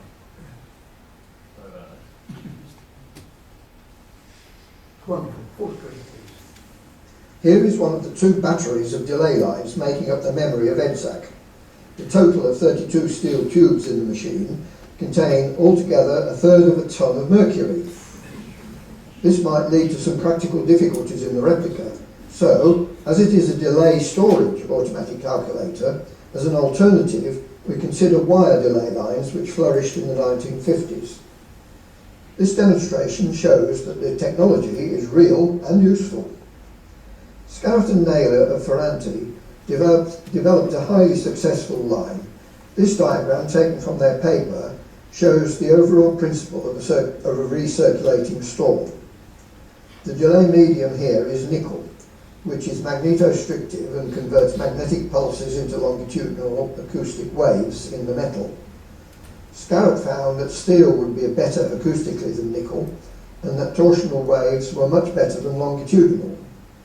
The torsional delay line has 2 nickel strips as transducers welded to the round steel wire to transform the longitudinal to torsional waves. The apparatus has an original 255-bit torsional wire delay line from a Ferranti Orion computer of 1959, the original amplifier and shaper, and some modern electronics to complete the circuit. This operates at the same speed as EDSAC, 1 microsecond pulses every 2 microseconds. The block diagram of the demonstrator shows a half adder in the recirculation path with the capability to switch in a 1 pulse to add into the recirculating 256-bit word. Looking closely at the delay line, we see the hard steel wire coiled up in a helix with the transducers at each end, one here on top and there's another one underneath the plate. You can see the 2 nickel ribbons, one above the other, passing through the excitation coils inside this red plastic, and the ribbons are welded to the steel wire at the end of the wire just inside there. We have an oscilloscope looking at the output of the amplifier and also looking at the signal into the transmitter at the output of the half adder.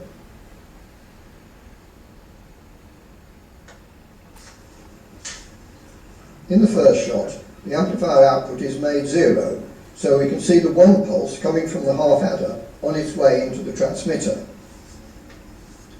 When the amplifier output is set to normal, the familiar adding pattern is seen. The upper trace is the output from the line amplifier. When we switch off the 1 pulse, the number just recirculates. Switch it on again.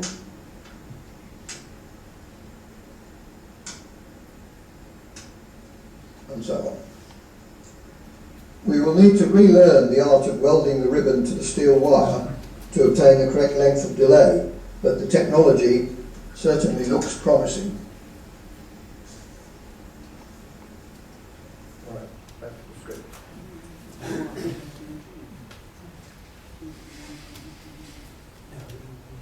Okay. Right, so just summarising on the memory side, we will perhaps avoid using a mercury delay line, except perhaps for one demonstration line under very carefully controlled conditions.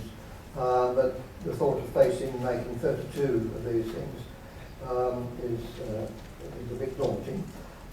We will probably, almost certainly, use semiconductor delay lines to start off with to get commissioning going, and it's quite likely that we'll use some techniques such as acoustic wire delay lines as our main memory system, and still genuinely say that it's an electronic delay storage automatic calculator. Now, we talked about the physical, we talked about the logic, we talked a bit about the electronic realization of logical elements. Now we get to the, fitting it all together. We've got to map the logic to circuits and then map the circuits to chassis. If you've got a substantial piece of logic, such as the flashing unit, for example, now the flashing unit has probably got 10 stages in it, each with about 4 gates. So we're looking at something like 40 gates and 40 gates and flip-flops.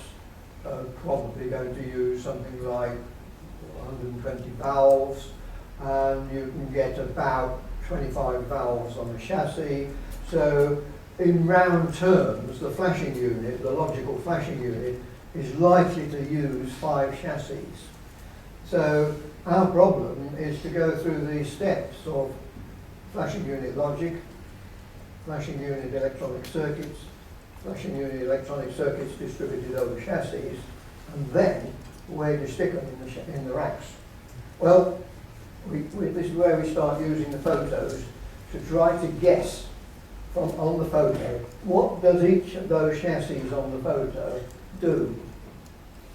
And at this stage, believe that we've pinned down more than half of the logic, the easy bits. And the easy bits include the 43 chassis, which are the regeneration chassis. That's a good start. But there's a significant number of other bits which we now know where they are. And we get some partial clues for this from the logic diagram. Now, there's a thing called the computer control unit. Now, in Maurice Wilkes' term, the computer is what we now call the arithmetic unit. And so the computer control unit is what we, again in modern terms, would say is the microprogram for the arithmetic. It's nothing to do with order sequencing or anything like that. It's just to do with how you move data from one register to another in the arithmetic unit. So the computer control unit. Now, the logic for that is given in these 1948 papers. It's on about 5 sheets of paper, and it's divided up with dotted lines around sections of the logic, and they're marked panel 1, panel 2, panel 3 in Roman numerals, up to about panel 10, I think. Well, that's interesting. Panel. Now, go back to the original regeneration chassis in the computer lab glass case. And you turn that over and examine it carefully, and scratched on the back, it says panel 1 in Roman. But we know that actually is a storage generation chassis, no question about that. And panel 1 on the computer control unit is something to do with the multiplier. So there are 2 very interesting things here. One is they use the word panel where I've been using the word chassis. And I'm sorry about that, but I think they look more like chassis than panels. So for the time being, we'll stick to chassis because you know what it means. They use the word panel, and it looks as though that represented one of these shelf things with components on. But unfortunately, they reused the nomenclature because panel 1 of the storage regeneration isn't the same thing as panel 1 of the control unit. So we can't really take too much advantage of this panel nomenclature, but it does tell us that for the computer control unit, with all that logic, it looks as though there are about 10 chassis. So there is a clue, if you see what I mean. From the logic diagram, we've got a clue that it's likely, if we can get it onto 10 chassis, we've probably done the right thing. Now, what else can we do? Well, we can look at the photographs with great care, and I did say that there were 2 or 3 which were of some value. And you can see the viewpoint of this is we're looking at the front row of chassis and racks, and we can see 2 racks. And then we can see the next row here, and we can see some of this one through this movement. This is nearly empty, this rack. So we're looking at a rack behind the front one, and then behind that is the third row, and that's got the arithmetic unit in it. And there is a crib, which I should own up to, that in a paper that Martin found, which was published, I think, 1953, it does give a footprint of the machine showing the racks, the footprint of the racks, with 3 racks marked computer and 2 racks marked storage regeneration and another one marked control. So there are about 5 major breakdowns of the computer which we can pin down on the footprint. So that's why I know that's arithmetic, and this is control, and this is timing, clock and timing, and this is input-output. But all it's got is some uniselectors at the bottom, and I think that's all it. So that photograph was taken at an early stage. My estimate at the moment is it was probably photographed in about December 1948, before the final machine. Anyway, be that as it may, let's see what information we can drag out of this photograph. We'll enlarge the middle and start homing in. We're looking through the right-hand rack of the front row through to the second rack of the middle row. And enlarge it a bit more, and now things are beginning. Here's the chassis, and there's something there. There's a lot of little monitor sockets on the front, and what looks like a label. So all we've got to do is read that. Well, that's as far as I'll go with this.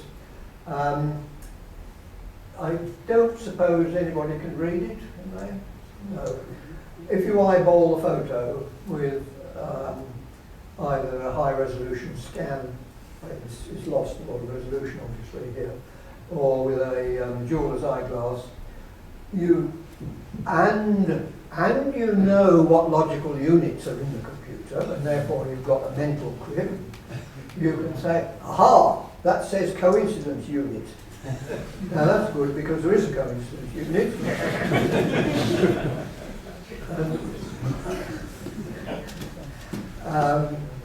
And there it is. Now then, I don't think we can write it anymore.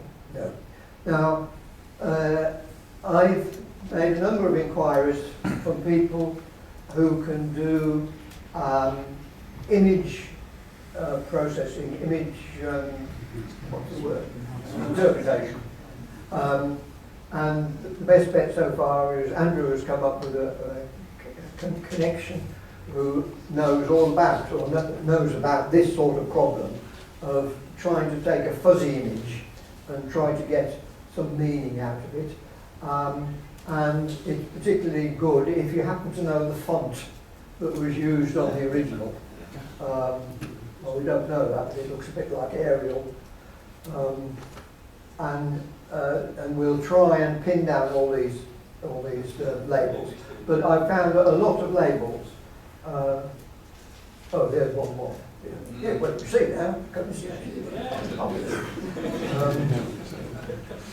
Right. Now, so as I say, I've pinned down about half the machine, I believe, on those photos. Sadly, those photos of 1948 aren't right, because when we look at the photo of May 1949, which seems to be the well-known photograph that we saw earlier in David's exposition,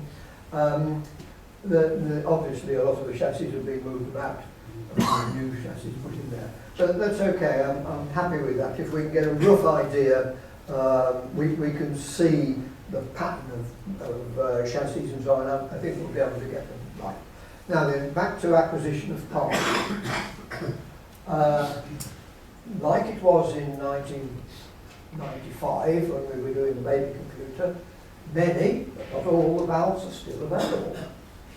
and we've already bought a large quantity, and they're in TN mock. Would you believe on eBay, someone put up for sale 1,000 EF54s, they valves we want. So we were able to negotiate quite a good price on those. And so they're available and to hand. Brand new, probably made in the 1960s, to NATO spec, that is absolutely to the EF54 spec. And those valves constitute the majority of the pentodes. We need very large quantities of EB34 diodes, and I think we've got a few hundred already. What's going to be difficult are the valve holders for those EF54s, which there's going to be a total of about 1,200. And so far I've got 12, so I've got 1% of the way there with those. Those really are difficult. They're little valve holder with 9 pins, made of ceramic. Very, very common during the war in radar equipment. When we built the baby computer, I must have bought up the last stocks. More searching needing to be done. If the worst comes to the worst, there is a firm in China that is making a replica of these. It's not ideal, but we could get away with it. So from a practical point of view, we will actually be able to hold these valves, but it won't necessarily look perfect. Authentic resistors and capacitors may be difficult. Well, we'll solve that when we get there. Lump constant delay lines we've got to make. Masses of tag strips, got to decide whether we make them or can we buy replica. All that kind of investigation to get the components still ongoing.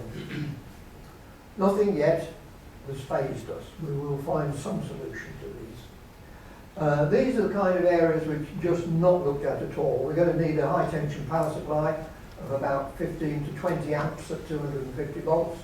Well, I've no idea how the original did it. There's no indication at all. It shouldn't be too difficult in this day and age to create such a thing with semiconductors. On the pictures you can see what look like 3 oscilloscopes, 3 display screens. We know that they were for things like the accumulator, the counter, and the sequence tank, the memory. No idea at all about the details of that, but they don't look difficult, they're just oscilloscopes. There's boxes which look as though they say on the label negative power supply. I think there's a possibility we might find a circuit of that, but we haven't pinned that down yet. There is a question, now that we're paranoid about health and safety of the old computers, whether we seal the whole thing up in an asbestos cupboard.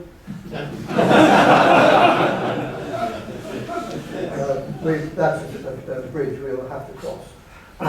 We've done nothing about peripherals, but on the other hand, a paper tape reads when the teleprinter can't be difficult, can it? So these are the kind of subsidiary areas which the project, the replica project, will address and solve. And now finally, I'll say something about the kind of skills we think volunteers will need. This may not be exhaustive, and it may be over the top, and it's very likely that any one volunteer won't need all these mixes. But we need volunteers who can understand the logic and map the logic to electronic circuits that I've been describing. And it isn't simple. It wasn't a logic set that you take and join together. A lot of these logical elements were merged together, and then that was realized as a circuit. So that's got to be done. And there's quite a lot of, when you think about it, if there's 3,000 valves, and we've pinned down, let's say, 1,000 of them, there's 2,000 valves worth of circuits to still design. Having done that, we've got to map the circuits to the chassis, and that's just really a question of using common sense. What would they have done? Well, they would have put those gates on one chassis and so on. So a kind of common sense thing there. And of course, working in the constraints of how many circuits you can get on the chassis. we've got to do wiring of all this. 3,000 valves with 9 pins, say each one, and then each one has a tag strip with, say, with, you know, 100,000 soldered joints or something. Well, they did it in 1948. I'm sure we can do it. They did put it out to a local firm, or some of it to a local firm. I mean, no doubt they put out these replicated chassis to a local firm. I don't know whether we will do that or we'll attempt to do it ourselves. Still got to track down lots more components. We've got a good start, but a lot more to do. The replica store using semiconductors, and even using a wire delay line, whatever, we've got to do some circuit design there, which will be original circuit design.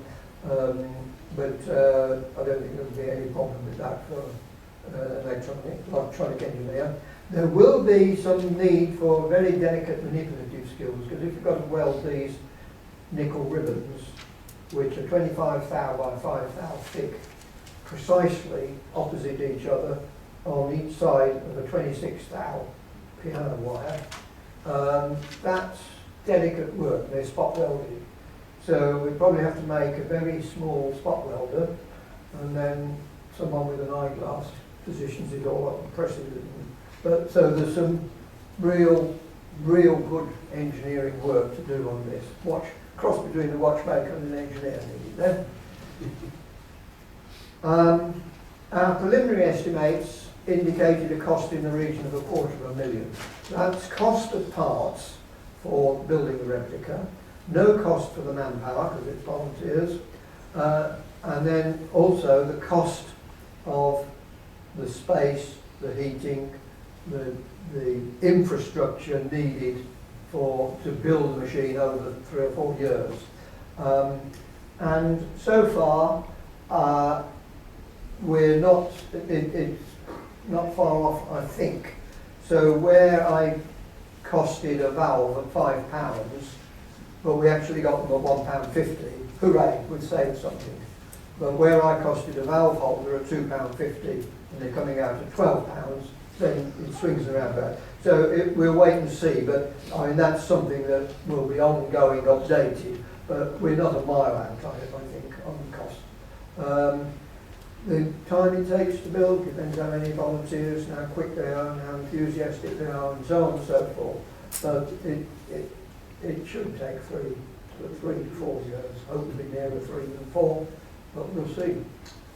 And with that, I think you know as much as I do.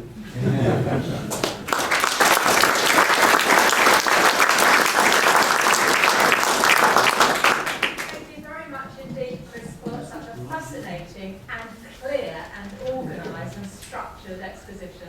Thank you very much.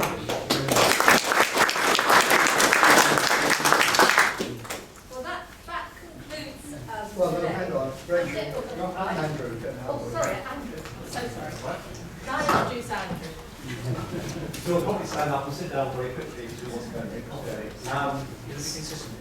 I'll be consistently loud. It's been a fault since birth, what my mother says. To introduce myself, I'm the volunteer project manager for this effort. As you heard from the talk, Chris has led all the work so far, really is the engineering brains behind this.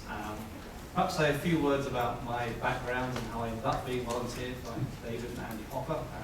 They caught me on the day I announced I was retiring from Microsoft Research. They said, "You've got time on your hands then." My plan on retiring was to do a bunch of other things, but I was quite happy to create the time to do this. My personal background, David's hinted at it actually in the course today. I came to Cambridge to do a PhD in the early 1970s, working with Roger Needham on the CAP.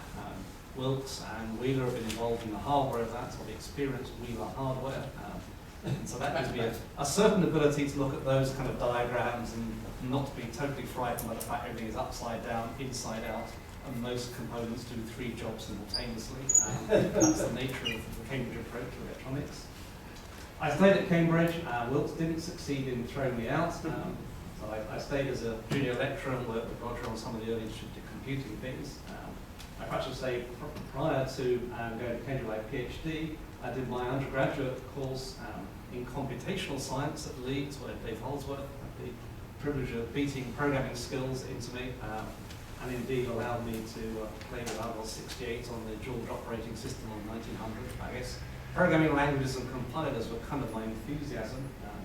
When I interviewed for my PhD at Cambridge, Wilkes had an amazing interviewing style. He'd ask one question, then ask no more. And you basically had to fill about an hour. So after I talked about the language I wanted to design, I kind of exhausted that one. I thought I'd talk a bit about the operating system that would be ideal for running that language. And we kind of got through that. Then we started talking about machine design. And he said, well, we do need someone to do some microprogramming in this cat machine, so maybe you're the right-handed person. And also the fact I knew IROS 68 was useful, so using that system. So after Cambridge, after my time working in Roger on low area networks, I left, funded by the Alview program, for those who remember that. David was part of that transition as well, to work on what these days will be called middleware. The name hadn't quite been invented then. That generated a series of companies, which ultimately contributed to allowing me to retire early from Microsoft, and Microsoft helped that process too. It was with great delight. Just over 10 years ago, Roger rang me up. He had started the Cambridge Microsoft lab. He was looking for a deputy and actually tried to get me when he opened the lab, but I was a bit busy fundraising for a company of my own at the time. He said, "Oh, Roger, your timing's off. When you come, a week earlier." He said, "Well, I'm looking for a deputy. You sold your company. You need to be back in the world of research." And I said, "Yes." I had 10 great years at Microsoft Research, which I really enjoyed. I chose to leave, and last year I felt I'd accomplished all the things there that I could. I wanted time to do other projects. I thought I was going to spend most of my time rebuilding old aeroplanes, which is my other passion. There are lots of parts of a supermarine walrus scattered around various barns in East Anglia. I counted all those parts last week. It is a bigger challenge than EDSAC, which kind of makes me feel very comfortable.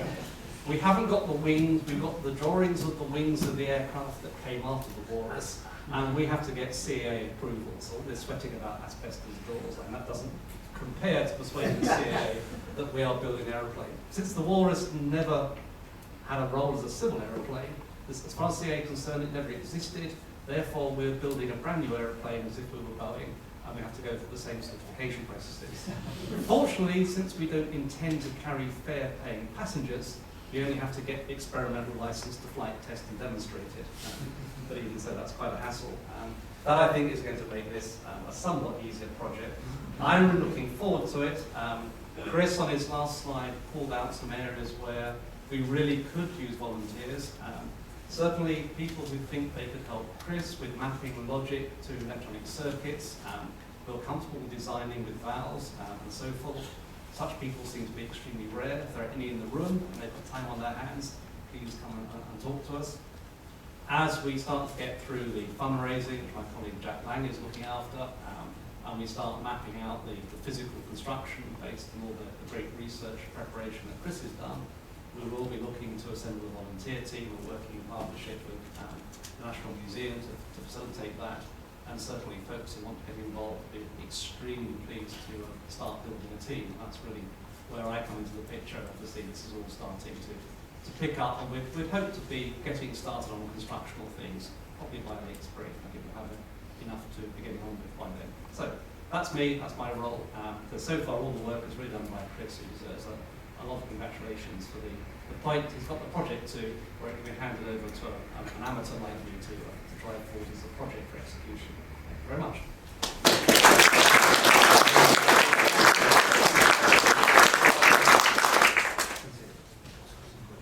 All right.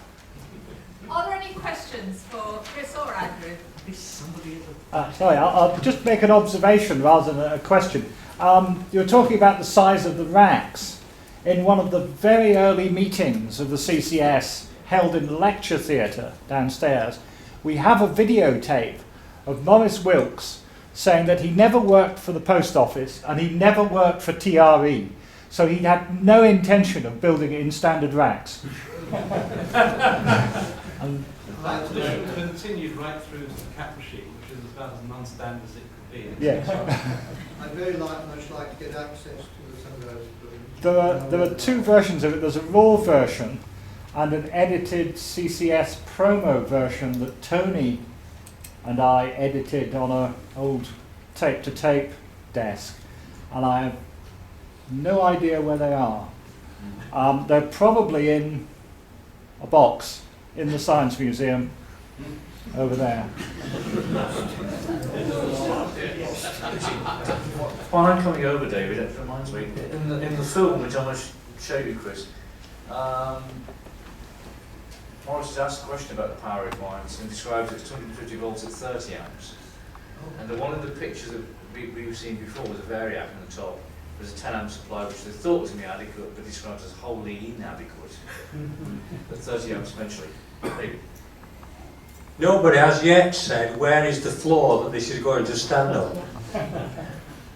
In Cambridge or TM NOC or...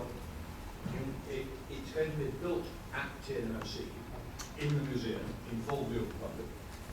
Where it goes that is up to the trustee council to decide later.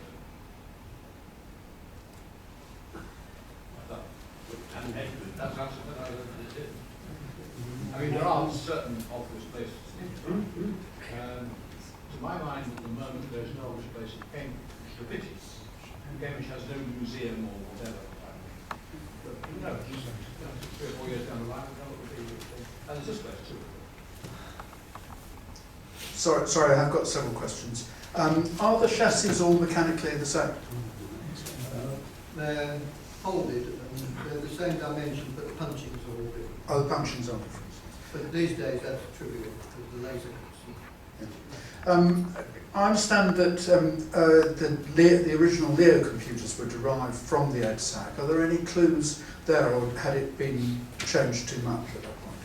On the second part, I don't know, but it is a question we've asked and made very feeble investigations if there are any Leo details still available. I don't know of any, and I haven't really pursued that. Because certainly the original description of the EDSAC, I think, was written by somebody who came from Leo to work on EDSAC. And he wrote, I think, the original description. That would make sense. That might be the origin of the document we've got, because the time scale would be like mid-1948 when Leo got interested. But you don't know whether there are any descriptions in there that would help that. John Pinkerton, perhaps. Not I couldn't ask him. He had no knife. He had papers. Right, which is how the IE Could be. Okay, well that's a line of investigation we must pursue. There's quite a lot of John Pinkerton papers in the ICL archive at the Science Museum Library. I'll have a look there the next time I'm down. Don't forget, it's when Pinkerton was at Leo 1. Yeah, I mean, I don't think it was Pinkerton who wrote the description, because he wasn't the person who was seconded up to. Leo 1 was the one that was the copy, or adapted copy of EDSAC, so that's the one he was. That's just what I said. That's Oh, is what I it? said. I took it as the word. How was the back wiring arranged? Was there a lot of it? Or? Not a lot. There's so much logic on a chassis that it's just point-to-point wiring within the rack. And then in some cases you can see from the photographs, the wires are taken up to the very top of the rack and go on what look like little telegraph wires across to other places. But it just looks like thin wire. And I suppose that they were careful about where they placed chassis in the rack so these wires weren't too long, because even at a megahertz, the wire length does matter. So there's not a maze of hundreds and hundreds of wires to there's only one photograph of the back wiring of 3 identical chassis wired together, and there's not much in that. Not frightening. Did you try and investigate whether you could get any information from the local firms that were contracted to build the stuff? Were they given specifications of what to build or anything like that? We know the name of the company. Who have disappeared. They're defunct. That's all we know. Good. I'll come to you in a second, sir. Sorry, just a minute. If I remember the EDSAC history correctly, the first machine did not have a modifier register. does that mean that whatever you build, there'll be virtually no programs that run on it? Because any historic programs will use the monitor, if such programs exist. EDSAC 1 never had a modified register. I disagree with that. Shall I answer that, Chris? Yes, please. Yeah, there was a modifier register added, I think, about 1953. But there's actually a very complete collection of software prior to that date. You can do an awful lot without a modifier register. Okay. So there's a gentleman at the front with a question. My question is that in 1950, when Ferranti built the Mark I, the original one, not the Mark I Star, the designers would write down the circuits on the back of an envelope, basically, and hand them to radio mechanics, who would then build them on the chassis. So each chassis was virtually laid out by the radio mechanic. So there would be no design of that layout. Quite. It was just done ad hoc. Exactly, and that's why it makes it difficult to break it off. The other thing I would ask you is, where do you put on the exit the transformers to heat the valves? On the back of each chassis. They're on the back of each chassis. The Mark I had 400 cycles in order to reduce the size of the transformer. The Mark I Star used 50 cycles. It's quite a small transformer. So it probably are high frequency. I don't think so. It works, Right. it works very well on 50 Yeah. hertz because I've tried it. Yeah. Okay. And that's something you didn't say, Chris, that you have how that one chassis runs an experiment. Yes, I didn't go into that. That chassis that Computer Lab kindly let me take home for a few months, I documented this.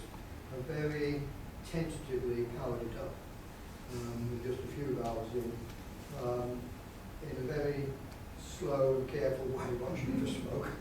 And I did get part of the chassis working and was able to observe the waveforms. And it worked according to Cocker. I mean, that's the right thing. I mean, there is a strange thing that the tank panel for the power that feeds the transformer is marked 200 volts. Well, that's a very funny voltage, unless Cambridge was 200 volts. You cracked up the volt that the HT saw from 0. And I first brought the heaters up over the length. Well, the heaters? For an hour, I did that for an hour. And then left it for an hour and it's fine. But then I started with the HT and put that up for an hour. And then everything was metered. Everything was metered. I could see it. Just a very brief comment on that last point. When I first went to Cambridge in 1965, I bought an electric kettle, and the shop asked me, did I want a 200 volt kettle or a 240 volt kettle? So some parts of Cambridge at that time had 200 volt mains. We won't actually replicate that with our transformers with 230 volt. Do you remember which one you bought?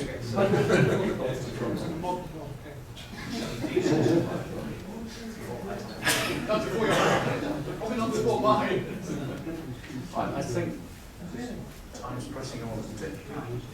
Yeah. Now I can bring the proceedings to a close.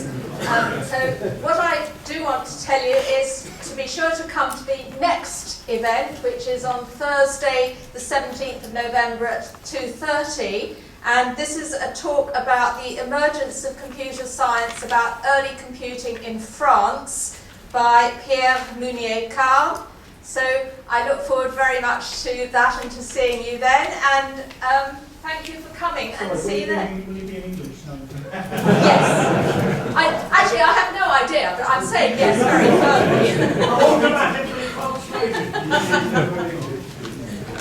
No, but I've worked with very good English speakers, but I know when I'm going to public, it has to be